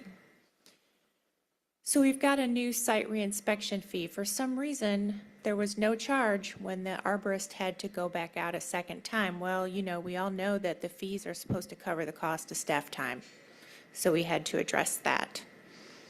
We addressed all of the conflicting standards, straightened all of that out, and we've given a little more discretion to the arborists. They're out there looking at the site conditions, and they can allow certain changes based on what's happening on the ground. For example, if there's a utility feature in the way and you can't plant the tree exactly where you're supposed to, the arborist may say, yeah, sure, move it to the left. We have some new rules for locating city facilities. So this would make Deem have to meet with the arborist to discuss the location of new facilities to impact trees as little as possible. We've changed the tree posting requirements. You've seen those signs before, the tree removal signs. Yeah, you're nodding. So we're going to increase the time that the signs are up. The current ordinance has it in calendar days, and we're going to change it to business days and make it just a little bit longer. We're changing the standards for the tree protection fencing, chain link. Usually you see that 4-foot tall orange fence under trees. I know you've all seen it, but that falls down pretty easily, and then you might see construction equipment parked under that tree. Well, if there's chain link, that's not going to happen.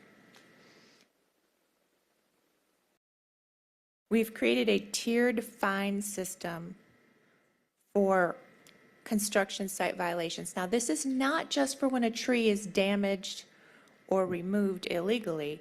This is for when you're doing something that could hurt the trees. So there are fines for violating the ordinance, not just removing the trees or damaging the trees. We're also requiring that invasive vines be removed. You've all seen sites that are covered in vines, kudzu or what have you. Not anymore.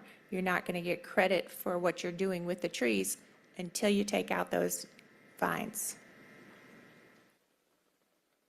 We've updated our tree planting spacings. So when you're going down the street, you'll typically see that the street trees are planted at regular intervals. Well, those intervals were just a little bit larger than they needed to be, so we made them smaller so we can get more trees in overall. We've also added rules for the diversity of tree species. This one is really important to me. I grew up in Detroit. Anybody in here about Dutch elm disease?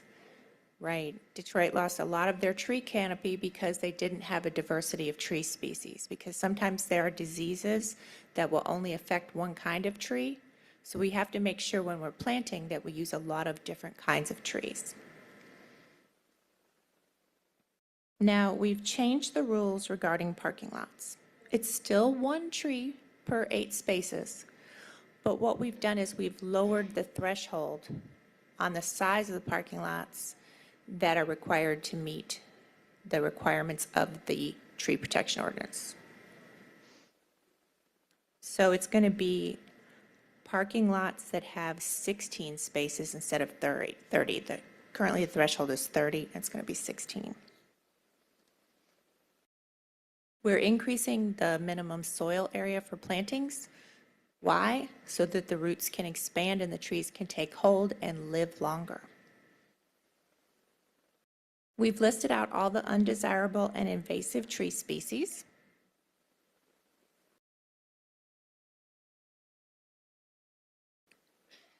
We're adding a requirement for street trees on all sites.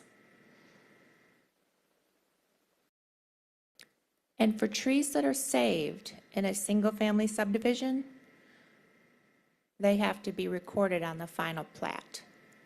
So we'll know if somebody's illegally removing trees in a new subdivision. Trees on commercial properties and mixed-use and multifamily properties have to be replaced for the lifetime of the development. Now, currently, the rule is just 2 years, right? The trees have to live 2 years. But now it will be for the lifetime of the development. We're making some changes to the Tree Trust Fund.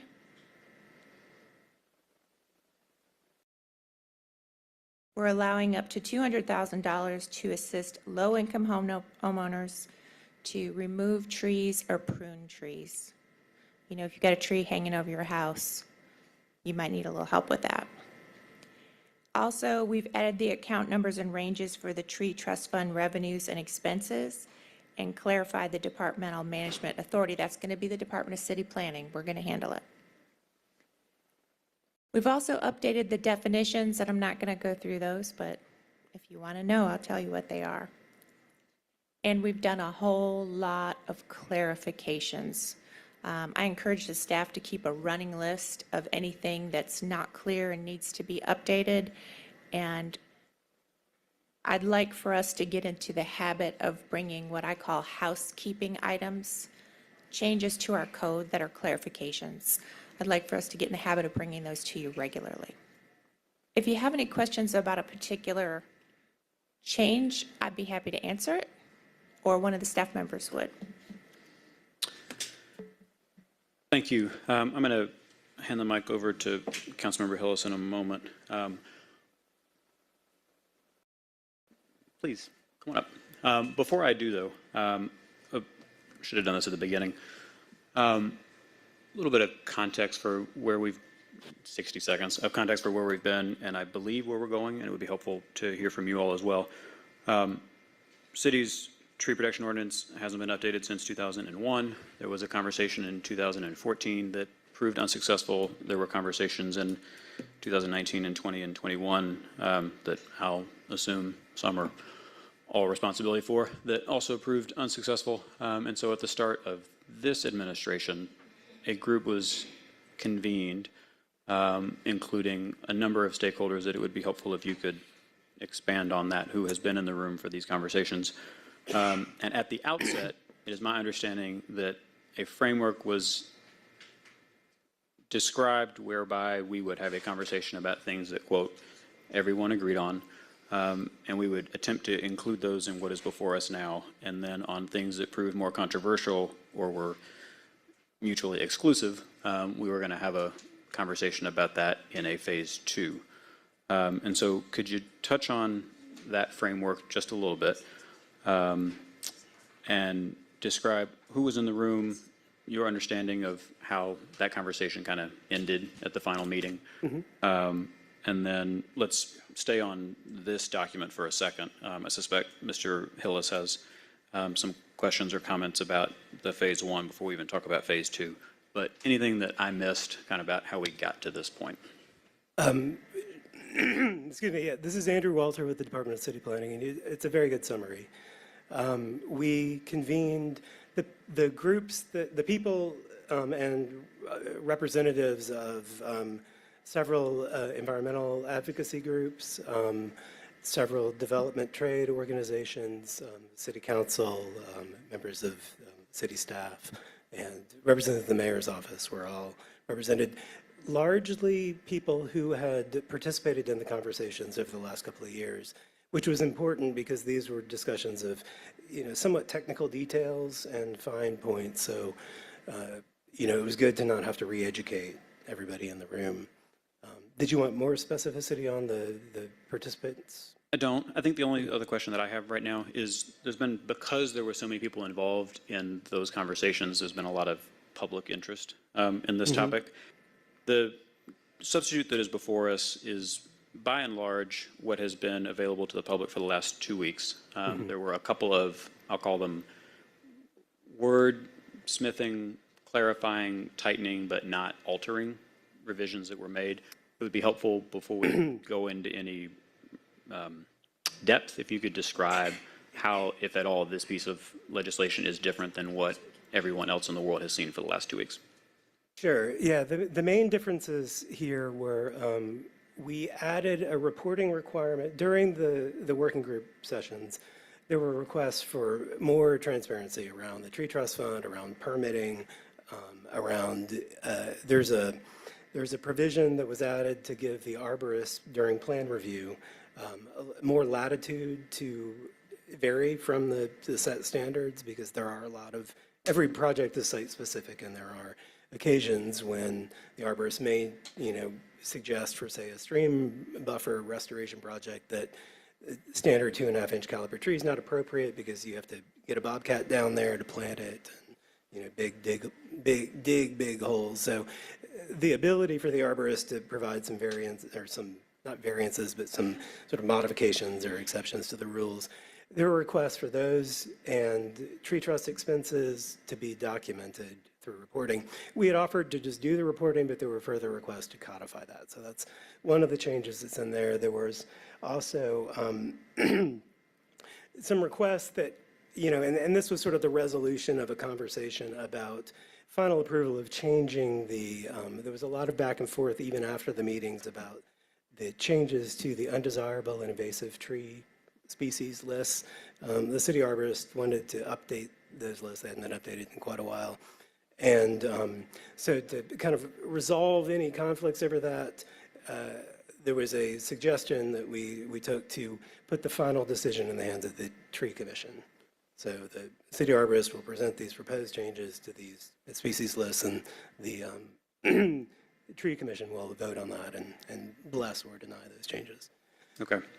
That's roughly my recollection as well. And so the addition of quarterly reports where people have asked for them, the updating of a list of species that will be approved by the tree commission, developed by the staff, approved by the commission. I'm going to stop there. I've got a couple questions that I want to ask for the public, but I'm going to wait and defer first to Councilmember Hillis and then to Councilmember Bakhtiari. Thank you, Vice Chair. Westmoreland, have a number of questions, comments. Number one, the site reinspection fees, I'm all for that. This committee knows we have not been the best long before most of our tenures in updating fees. I've introduced legislation, and actually we're going to be updating all of the DCP fees. I believe DCP is supposed to have legislation to us by the end of next year. I've been updating those, some that have not been updated in 10, 20. The impact fees, which we handled last term, have not been updated in almost 30 years. So glad to hear that. On the clarifying language about the arborist's ability to deny unnecessary tree removals. Brought this up briefly last time just because I have heard from a number of issues, mostly from affordable housing developers who are working in District 9 that this city has given money to through the Affordable Housing Fund, through other means, affordable housing developers that have got money from Invest Atlanta, that are constantly having issues with the decision between, well, do we want affordable housing or do we want trees? I understand that, yeah, we can say that we want both, and sometimes we can get that, but there are instances that have been brought to my attention by these affordable housing developers. Most of District 9 is R4, R4A, so you've got a 30-foot setback, 7-foot setback, 10-foot setback on the rear. And just using one example, which I believe I used last time, is that by right you have that, if it's a standard lot of 50 by 150, you have that 30, you have that area to build in. That's your buildable surface area. And there's been a lot of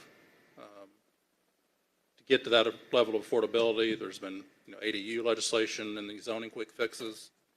Affordable housing developer wants to build a lot, and this is a true case. Wants to build a lot. He wants to move the primary house all the way up to that 30-foot setback, all the way to that 7-foot side setback, to leave room in the rear for an ADU. Well, the arborist comes and tells him that, and I understand, maybe there's not a tree in that buildable lot area, but you're not going to put, a $200,000, $300,000 house, literally, a foot, even though it's within the setback. You want to take down that tree. So instead of allowing them to take down that tree, the arborist stated that they had to move the house back, which number one, took away the ability to build a sufficiently sized ADU that was going to be used for affordable housing, and two, affects the way the street looks. Every other house is built right on the setback, but the arborist made them push that house back, eliminated the ability to build that ADU, and changed the character of the street. So is that a concern for city planning, that we're proposing more changes, but we're already with the current ordinance, basically eliminating people's ability to build affordable housing in some instances? So that's a big question. And first, my understanding is that with ADUs on single-family residences, that doesn't expand your lot coverage allowance. So your lot coverage is the same regardless of whether you have an ADU or not. Yeah, I'm aware of that. That's not what I was saying. I'm saying that you have you have to be 30 feet from the street. By right, you can build on that 30-foot line. Instead, there is a tree that's also on the setback side of that 30-foot line. So technically, when the setback, you don't want to build your corner of your house literally, 6 inches from a tree. You can't. So instead of doing that, instead of taking down the tree and building it that way, the arborist comes back and says, no, you can't take down that tree. You have to push the primary house back, which eliminates room in the rear to build that ADU. Yeah, I mean, that is another, that was a conflict that we were not able to address in this round. So the ordinance, the way it reads now, is the only strict protection for trees is for trees in the setback.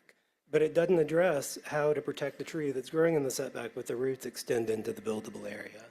So it's, you know, and there's two standards that are stated in the current ordinance for the protection of trees. One ordinance, in one part of the ordinance, it says that trees should be protected to the maximum extent, let me see, I can get the exact language here.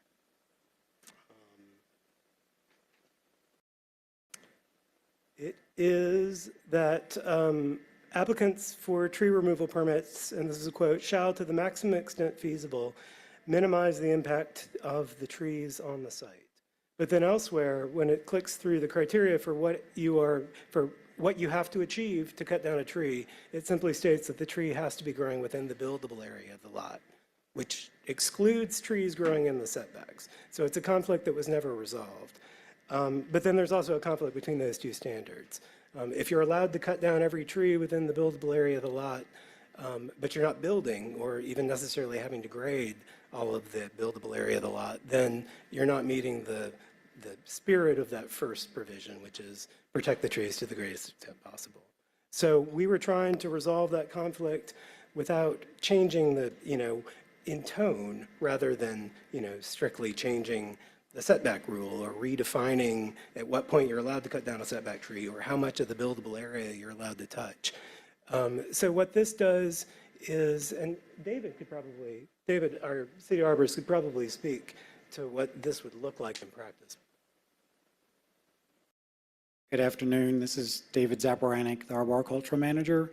Some of the items that we're talking about where we're allowing some latitude for the plan reviewers to approve some variation in what's allowed to either to say no.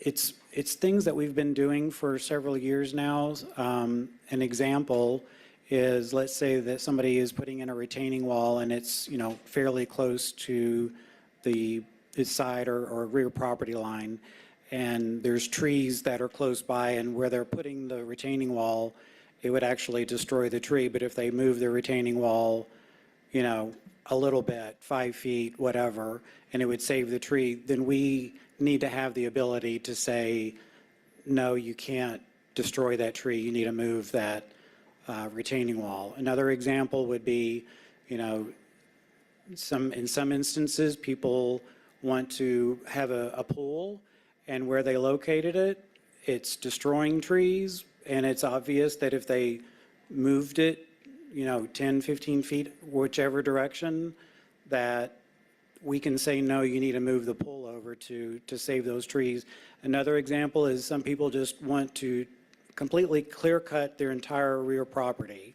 Maybe not trees in the setback, but in some somewhat larger properties, they just want to remove every single tree in the backyard, and that's not what this tree ordinance is about. This is about tree protection. So we just need to be able to say no to, and we do say it, but we need to have it clarified in the ordinance. And those are the kind of things that we are thinking of when we're saying, you know, what are we going to say no to, meaning you have to save this tree. We just need that backing because we don't have it in the ordinance right now.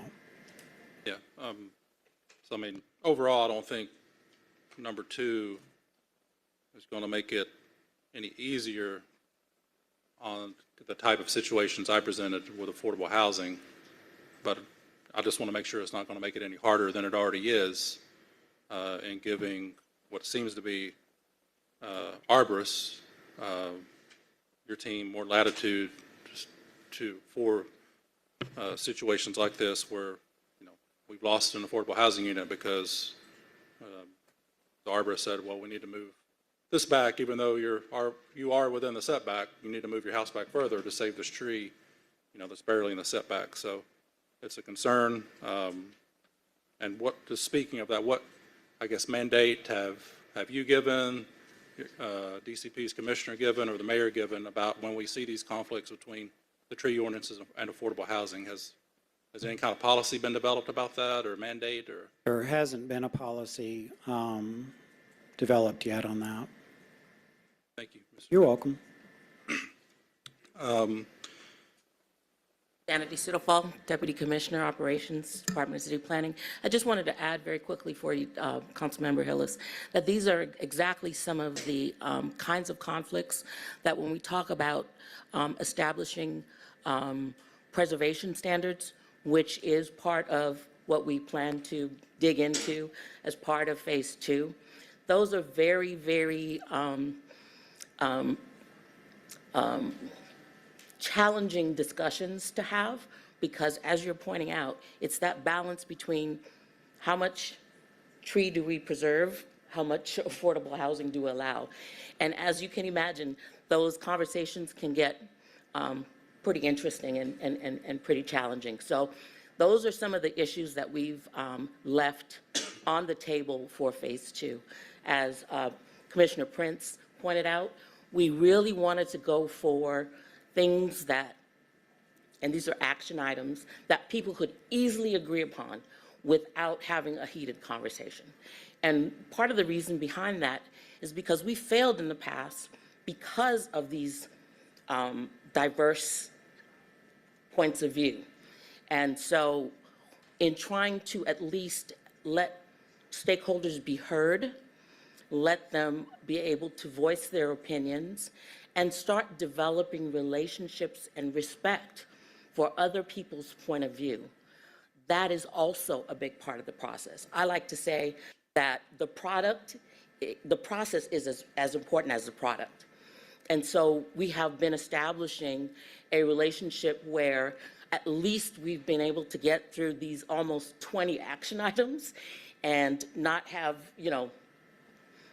not had to have security called or overcrowded meetings or, anything of that nature, which is what we've experienced in the past. And so, as I'm saying, we will be addressing those types of issues. Those, Andrew likes to call them the thornier issues as we move into Phase 2, rather. And hopefully we will start that in the first quarter of next year. Okay, well, relating to the number 2 brings up number 3 is new language to allow arborists to allow minor variations to the standards. So that, to me, sounds like it works both ways. So would this allow arborists more flexibility both ways, or just to be more restrictive, or to be more permissive? I'll allow David to give a little bit more of an elaboration on that. The answer is, well, your question of does it go both ways, I'm assuming what you mean both ways is for us to be able to say no to certain things, which means we have to save the tree, or we can say yes to certain things and allow the tree to come out. The answer is yes, because we are sometimes put in an awkward position where there might be a tree that's technically required to be saved, but it might be a species or a tree that's not as desirable as another tree that's on the property. And let's say if whatever was destroying the tree, if it could be shifted over to destroy, what the arborist, what we in our professional opinion consider a less desirable tree in that of that specific tree on that property, we need to be able to say, yes, you can remove that tree because we'd rather have this better tree saved than this other tree. So it does work both ways. Thank you. You're welcome. Next question is the tree postings. Those times lengthen. So most of the complaints I get from citizens, developers, large and small, most recently from a citizen just trying to get a building permit for their house is it's either A, site development, and I pick on Watershed and another committee, or the arborist that is holding up that permitting process. So how is DCP going to remedy that as we're adding even more time to these, to that process, because we're lengthening those postings, and my understanding is nothing happens until that posting time has expired. So, and I know this works both ways. Sometimes you all have to wait on, corrections that you've sent out. But again, most issues that I get come through my office holding up permits is either site development or the arborist. Do you need more staff? What's the issue and what's the plan to resolve that? So the length of, so there are two sign postings. The length of the first one is going from what it currently is now from 10 calendar days to 10 business days. Or 10, no, it's going from 10, I'm getting confused. It's going from 10 calendar days to 10 business days. And we get those first signs posted ASAP. It is on the arborist staff to make that determination if a sign needs to go out. And we do it within the day or 2 days of receiving the plan. So those are going to get out very, very quickly. And as far as the second posting, which is our yellow sign, it's going from 5 business days to 7 business days. So it's 2 extra days. It will include a weekend in there. But, you know, in what I'm hearing from staff is that there are a lot of experiences where people are actually not requesting, the customers are not requesting the sign in time because the onus is on them to request the sign. The other is to make sure that all the trees are marked correctly, which there has been a huge issue of that, and that's why in this legislation we're requesting to have a $50 fee if we have to go out more than 2 times to post the yellow sign. So the extra time isn't that much, and a lot of times it's on the customer who's doesn't have the plans right, not marking the trees correctly. And this is also something that the tree advocates were wanting. And so this was the compromise that was agreed upon between the builders and the tree advocates in the meetings. Next question is for number 6, and that concerns the chain link fence. Is this like a standard, like a nationwide standard? I just find it a little weird that we think it's good for a tree to put in 2.5-inch diameter steel post all around the tree versus, I guess, 2 feet deep, depending on what the height, or there's nothing in here about the height requirement of the chain link fence. So is this like a national standard, or is this just something we're going to experiment with, or? I don't know if it's a national standard, but it's been our practice. This is something else that we're kind of clarifying from what the current ordinance says, because it does say that we can require we can require fencing that's more substantial than the orange mesh fencing. So there have been times when, for the past several years, we have required chain link fence on commercial properties, mostly because, on commercial properties, there's like heavy equipment on the property all the time. So a chain link fence isn't as likely to be run over by heavy equipment. So that's just been something we've been doing. And so we just want to get things in the ordinance that we've been practicing for a while. The other part is requiring more substantial fencing for trees that are in the front yard, because that is where builders are going in and out all the time to access the property. And sometimes people want to park under the trees, or they want to have their deliveries of building materials put in the front yard. And it's just so easy for the orange mesh fence to just come down. They think, oh, we just can take it down for a day or 2 and then we'll put it back up. Well, that's not acceptable. We need substantial fencing and be able to just require it from the front, from the get-go. The other substantial fencing that we are putting in is whenever a tree has been appealed and gone to the Tree Conservation Commission and heard, and that tree is to be saved, then to make sure that that tree is actually saved, we're going to require chain link fencing for those specific trees as well. One last part of that is, like I said, I didn't see it in here. Is there a height requirement on that? Oh, that's a good question. We can clarify that. It would be 4 feet. Oh, and the other thing I wanted to say was, chain link fencing can be rented, and they're actually, they can put them in the ground, but there's also chain link fencing that is just set on the ground, and those can be used. So they don't have to go in the ground and, disturb the root system. Or as the number 7, the TPO being unclear about citations for that reference fence being down, does the changes allow that to move directly to a citation, or does a notice still have to be issued first? So this is another thing that the tree ordinance has some language about being able to charge a fine for violations that don't destroy trees, but it's not clear enough, so we haven't been doing that. But let's say that the fence comes down and building materials are put in the tree save area. We have a step-by-step process that we're going to develop for this. The first thing is we just ask for a correction, which means that we don't issue a fine right away. We ask for it to be corrected. If it's not corrected, we will post a stop work order. And if that is not complied with, then we will start charging fines. And, we're just waiting for the legislation to be adopted before we start creating an SOP as to how much we're going to charge the first time and so forth. But it's also going to be for builders across time and other properties, so they don't get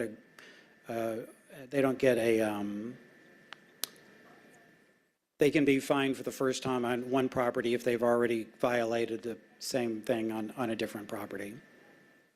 Gotcha. Fast forwarding a little bit to number 14, the street trees requirement.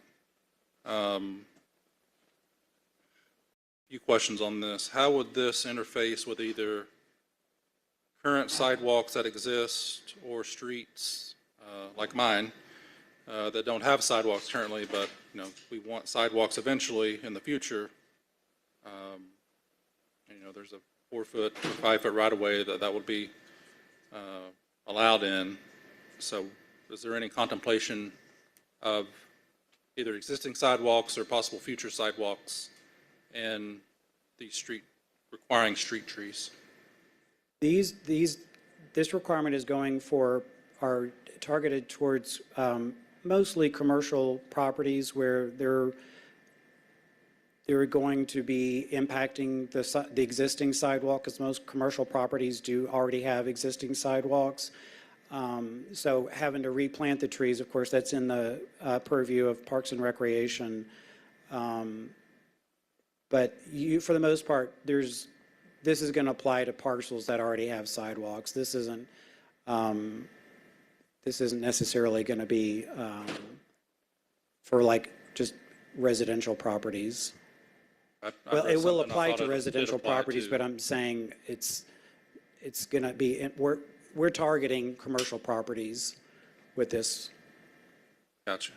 I get that's the target, but the way I read it, it applied to single-family residential properties as well. It does apply. It's basically to fill in for the gaps in the zoning code where there aren't street trees required. A lot of zoning categories do have street requirements, and this ordinance defers to zoning requirements where they exist. But where they don't. A street tree is located in the right-of-way? It's defined, it doesn't have to be in the right-of-way, no. It's just defined in the ordinance as being within 10 feet of back of curb or back of sidewalk if there's not enough room between curb and sidewalk. So it could be on private property. Gotcha. And existing trees count in this requirement? Yes. Almost done, I promise. So tree plantings, number 16. I know this has been a big issue that I've noticed.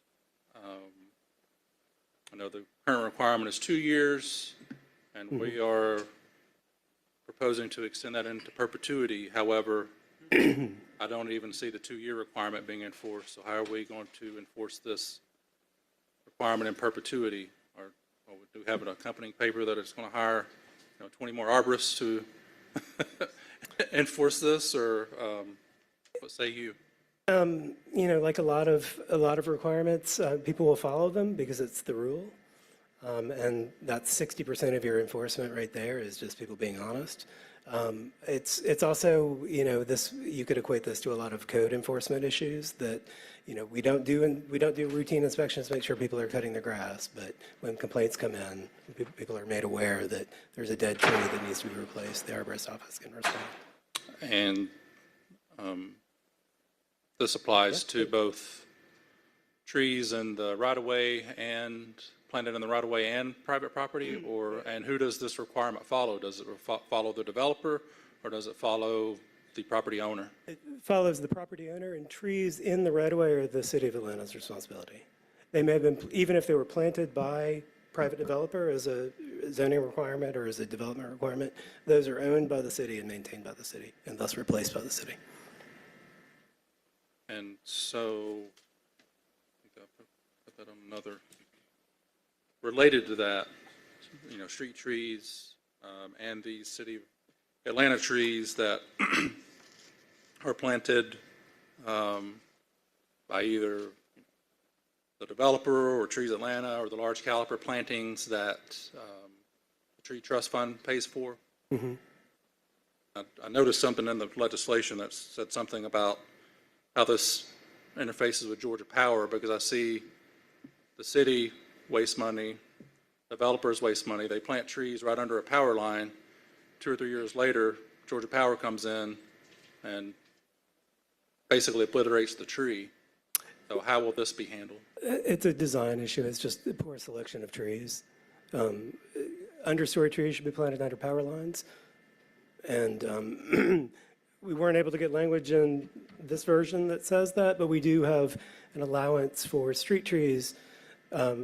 This defines street trees as being required to be the larger size species, the mid-story and overstory.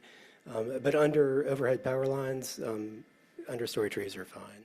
So it's really it's a choosing the correct tree issue.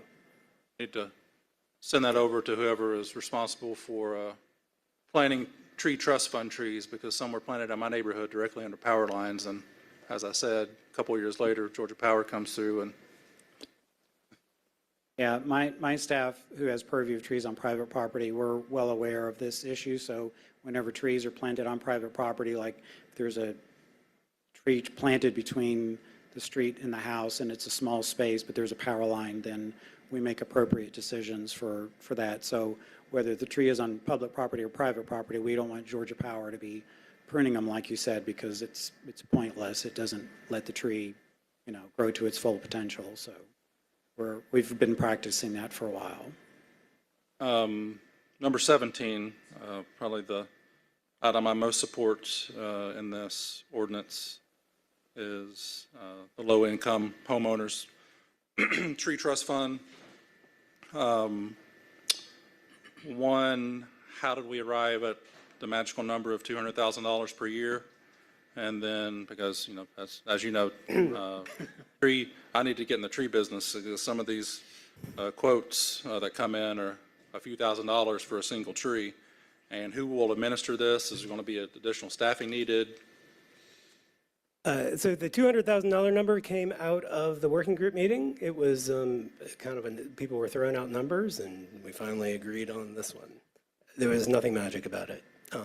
We can always rate it if this is insufficient. The administration, we are anticipating until it passed. We've thought about it, but we haven't made final decisions. It's, the current thinking is that it's going to be a private contractor. We're looking to see if there's existing city contracts that we can use for this. We haven't established income or whatever other thresholds for application yet. We're talking to our affordable housing people our affordable housing team, who has a pretty good handle on kind of what this income level should be. This could also help address your concern about senior citizens, so we can define those eligibility thresholds to meet the constituents that you're concerned about as well. Last question, I believe. About the tree trust fund, I've seen some prior language somewhere in one of the 50 versions of this paper over the past few years about us ceding our legislative authority over to the Tree Commission, about approval of expenditures from the Tree Trust Fund. Is that in here? It is not in there. There were a lot of opinions about the tree trust fund and what changes should be made, what oversight, and it decided it was just not an issue that we were going to be able to resolve in the time that we had. So any TTF expenditures will still come. So that's on the next phase, yeah. Thank you. Thank you, Mr. Chair, for your indulgence. Over here. Ms. Bakhtiari. Thank you. First, I wanted to say thank you to Andrew, David, and Janity for helping to lead these discussions. I know that there was a lot of them. There was a lot of, we would say the word interesting, a lot of feelings in that room. And believe it or not, I voluntarily went to them, so it was quite fun. But no, the three of you were incredible. I know that there's a lot of work for us to do. I know that it's just the beginning of phase. I know that people still have a lot of opinions on this, obviously. And first question I wanted to ask was, have we scheduled our phase two? Have we started our phase two? You can laugh. Have we gotten that on the books yet? We have not. We have had internal discussions about how to approach that. I think we're going to need a slightly different approach. Okay. Obviously, the consensus model may not be the best approach for things that consensus may be very hard to achieve. So I think what we are thinking right now is we're going to find a expert facilitator and have discussions with them on how to structure these discussions. I think that is a fantastic idea. And yes, especially going in with set ideas of what we're going to be discussing so we don't lose track. The other piece I wanted to ask about, I mean, I was appreciative of everything that we discussed. Some of the things I think that I wanted to kind of center in some of the discussion and moving forward is, one, how we're building moving forward. There are multiple sides to this. We have Atlanta I think we're ranked either top 5 or top 10 or top 5 for rapidly worsening air quality for any city in the country. Mm-hmm. We also have we're in top 5 for worst energy burden in the country. And unfortunately, due to lack of action on the last 4 years, has led us our cost of tackling that up to $400 million. And we aren't yet discussing energy burden as a leading cause of displacement with people in housing. So this is incredibly important. At the same time, I know we've discussed kind of the cross between affordability and preserving canopy. I do want to point out that although I appreciate extended numbers, I do want to hope that we begin giving directions on what is planted, because a concern of mine is that we're running out of places to plant canopy. And, I love a crepe myrtle, but no thank you, no more. We're dead. No more crepe myrtles, none of these trees. Having actual trees that are going to contribute to protecting canopy, and my concern is that we're running out of space, while at the same time I understand that we're building at 30,000 unit deficit a year, and need to look into, I'm looking forward to in phase 2, talking about things from doing cluster developments instead of sprawl, maybe looking at, instead of for single family housings that are supposed to be affordable, looking at grading building pad instead of the entire lot. Because we're increasing flash floods. These things are going to continue, and I absolutely don't think it has to be either or. And I'm looking forward to there being a professional moderator, because the conversations, unfortunately, have become either or, and that is absolutely not what needs to happen here. And if we're going to run out of places to cut trees, then perhaps planning and builders need to work together, because we absolutely need housing. We need to streamline licensing. I understand the costs are going up because of shortages and because of licensing issues, but I am looking forward to discussing reflective roofing, green top roofing, solar panels, et cetera, to help with energy burden. And obviously, we'll have the heat vulnerability assessment done by February, that the Urban Climate Lab did, which will help us prioritize Black neighborhoods first, which I'm appreciative of. But and also, Councilmember Hillis is going to hate this, but I am, when he really hates something, he won't look up. So I am looking forward to also discussing how DCP won't be the only voice in deciding how the money is spent. I think that was a valid concern from the other stuff, from the other side of the argument, and I do look forward to discussing that in phase 2. Please, none of the builders in the room kill me, but I do really look forward to figuring out how that money is going to be spent, and I do hope that we'll be able to hold each other accountable without Just too much. to clarify, the reason that was added is that the provision that says city planning is responsible for the management of the fund is because the current ordinance doesn't say anything about who's managing the fund. And so nobody, it's possible that nobody knew. And when it says that DCP is managing the fund, really they're the accountant. That doesn't mean they're deciding who's spending the money. It means there's somebody there to make sure that these expenses are allowed under the ordinance. Most of the spending is done by parks using the fund for property acquisition, for tree planting. You know, most of the projects are not run by DCP. We're just the fund manager. And the other question, thank you. And I know that we had the invasive piece, and I appreciate that. I had engaged in conversations with a couple of stores that are actually selling invasives, and we're in discussions with them. But in the meantime, if people are going and, for whatever reason, buying privet to plant in their yards or other invasive species, will there be fines for them as well? Or are we just looking at, because we won't have any say over, no? Right. We don't have we don't have anything in this ordinance that says you cannot plant something. We just have trees that you can't plant for credit. And my opinion, honestly, is that the ship has sailed on a lot of these invasives, that it's too late to bother. Stopping the sale of them may help a little bit, but you know, for every privet that's sold, there's 10,000 that resprout every day. Why did you have to, just let me have my small bit of hope? No, that's a very valid point and also very devastating. But I'm just, I also want to say in terms of phase two, as we gear up for phase two, have we had any discussions about improvements of licensing? Because in all transparency, do you want to increase recompense, but somewhat feel that it's unfair with our licensing issues being delayed as much as they are and it costing people who are trying to build housing? Has there been, I know that's a bit off topic, but I'm wondering as we're gearing up, if there's been any efforts to streamline our licensing and permitting processes? Kennedy Siddlefall. We've been working since about late last year. DCP started efforts to streamline our permitting process. And earlier this year, we started working with, collaborating with other departments that are also responsible for some piece of the permitting process, like Department of Transportation, Department of Watershed Management. And we are getting to a point where we have made some improvements. We have identified some resources. We are talking through some technology improvements to get us all on the same platform. And so we're hoping to launch a lot of these new improvements early next year. So that's the really, really good news. Well, excited to hear that, especially since we're nearing next year really rapidly. Yes.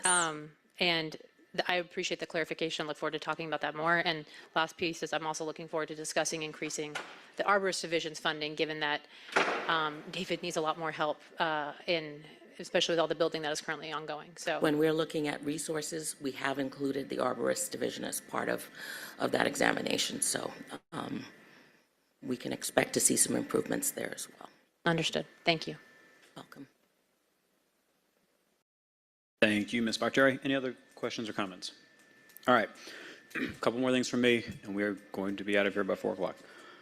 For those who are watching at home or at work, I want to reiterate that the document everyone has access to, the changes that have already been discussed by Mr. Walter, are by and large, if not completely, on page 10, with the quarterly report addition around variations, on page 18 around the quarterly report requirement to the Tree Conservation Commission and made available to the public around the Tree Trust Fund expenditures, the list of undesirable and invasive species on pages 20 and 21, and then not changing but inserting where they were left off, the days for postings on pages 10, 15, and 23. My final 2 questions to respond to the feedback we have received from the public are around parking lots and section 158-102. And I'd like to take them in turns. So on the parking lot front, a lot of the feedback that we received, folks expressed concerns that they appreciated the feedback around new parking lots, or this document as it relates to parking lots moving forward. Some people are under the impression that the substitute before us weakens regulations or rules around existing parking lots, and I would ask you to speak to that. Sure. The concern. So I've heard over the years that there are people who believe that the current ordinance as written requires compliance of all surface parking lots regardless of whether you pull the permit to do work on them or not. That's not correct. The ordinance clearly states that resurfacing new parking lots or resurfaced parking lots are subject to the planting requirements in the current ordinance. And resurfacing was not defined. And so it wasn't clear. Sometimes people will overtop with a thin layer of asphalt on existing parking lot without doing any other work, just to sort of polish it for the next tenant or whatever. Striping, even, seal coating under some version of somebody's imagination could count as resurfacing. So we clarified, and this was because we are changing the requirements enough. The planting, we're requiring certain distances between trees and parking spaces to make sure that there's a more even distribution of shade across the parking lots. More significantly, we are increasing the required planting area that trees have to grow in significantly. The current requirement is 6 by 6 foot box for a tree. We're increasing that for overstory trees up to 400 square feet. So if someone was doing, we defined resurface, we made this applicable to new parking lots, expanded parking lots, or any that are resurfacing that involves milling or grading. Because we thought that there's a certain level of maintenance at which you shouldn't be required to completely reconfigure your parking lot, which the new requirements would essentially make you do. And so that could hit, if somebody was putting a new layer of asphalt on top of their parking lot and they got 18 spaces in front of their shop, that could break their bank. To try to put in new tree wells, they'd lose parking. It would be a big lift for probably not a small gain, but I think we all hope for a day when surface parking lots are not a big feature in the city. Amen to that. And then my final question is around section 158.102. We received some feedback and concern around the language in subsection A as it relates subsection A, period. And I would appreciate it if you could describe how this language is changing or not changing current practice and operation. Which section again? Yep, section 158.102, criteria for removal, destruction, or injury. Okay, this is the language that we discussed earlier about arborists being allowed to deny unnecessary tree removals. It's trying to strike that balance between those two, sort of the aspirational goal of protecting trees to the greatest extent possible and allowing tree cutting within the buildable area. So what this does is it allows the arborist to encourage or nudge the applicant to look at the site with the trees in mind. Concentrate your development in areas where where there are no trees, where there was previous development. Reuse the driveway. Instead of grading that entire slope out and taking all the trees out, put a retaining wall in. Bore in your water line instead of an open trench. Those sorts of things. David has told me that he's going to work with the arborist so that they're all kind of on the same page as to what this means. But I'm going to let you speak to that if you have anything else to say. So it tried to put a little bit of, a little more verbiage around what those expectations will be. And describe how are things how is it changing what is currently in operation, if at all? The Is it codifying how we currently do things, or is it I was just about to say that. What Andrew just said, the examples that he gave are things that we can always ask for these things to happen to save trees, but because it's not codified, we can't require it, like the boring of utilities under trees or using the existing driveway instead of putting it on the other side, so forth and so on. It's codifying things that we're already doing, but giving us the the backing of the tree ordinance. All right. My final note, Section 4 of the ordinance itself closes out that this ordinance shall become effective 120 days after its approval by the mayor or after its approval by operation of law under Atlanta City Code Section 2-403. So with that, Liliana Bakhtiari's name is misspelled in the caption. Can we change that as a scrivener's error? All right. Anything else? Yes, every time that happens, one of you owes me $10. We're up to about 100 now. All right. I'll Thank make a you. motion to approve on substitute. Second by Bond. Please open that vote.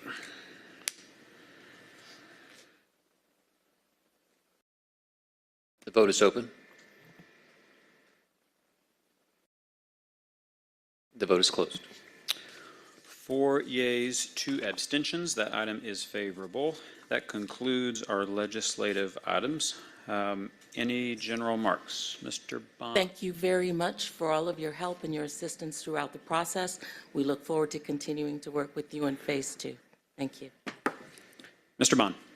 Thank you, Mr. Vice Chair, and I want to say thank you to those in the planning department and the business community and advocate community for their participation in revising the tree ordinance to this point, but also want to stress to those who are very concerned that their issue or their point of view wasn't represented in this particular piece of legislation, that the process is not over, that we're going to continue to work in the next year to address the more contentious issues and making sure that we do preserve or develop and further develop the tree ordinance to protect our trees and also allow for trees and human beings to peacefully coexist in Atlanta.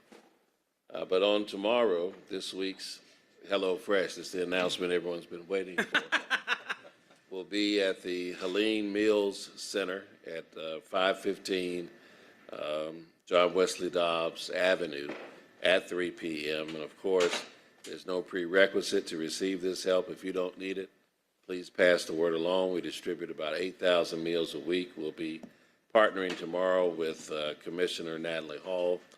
And so if you need it, come. If you can't, send somebody to get it for you. We feed about 8,000 people a week. So hope to see you there tomorrow at 3. All right. Thank you much. Anything else? Yes. Ms. Bakhtiari? For anyone who wants to attend the candlelight vigil tonight, anyone listening in, there is a vigil that will be taking place at City Hall tonight to mourn those who were shot and killed at Club Q in Colorado Springs. So please come tonight if you're available. All right. Thank you very much. We are adjourned.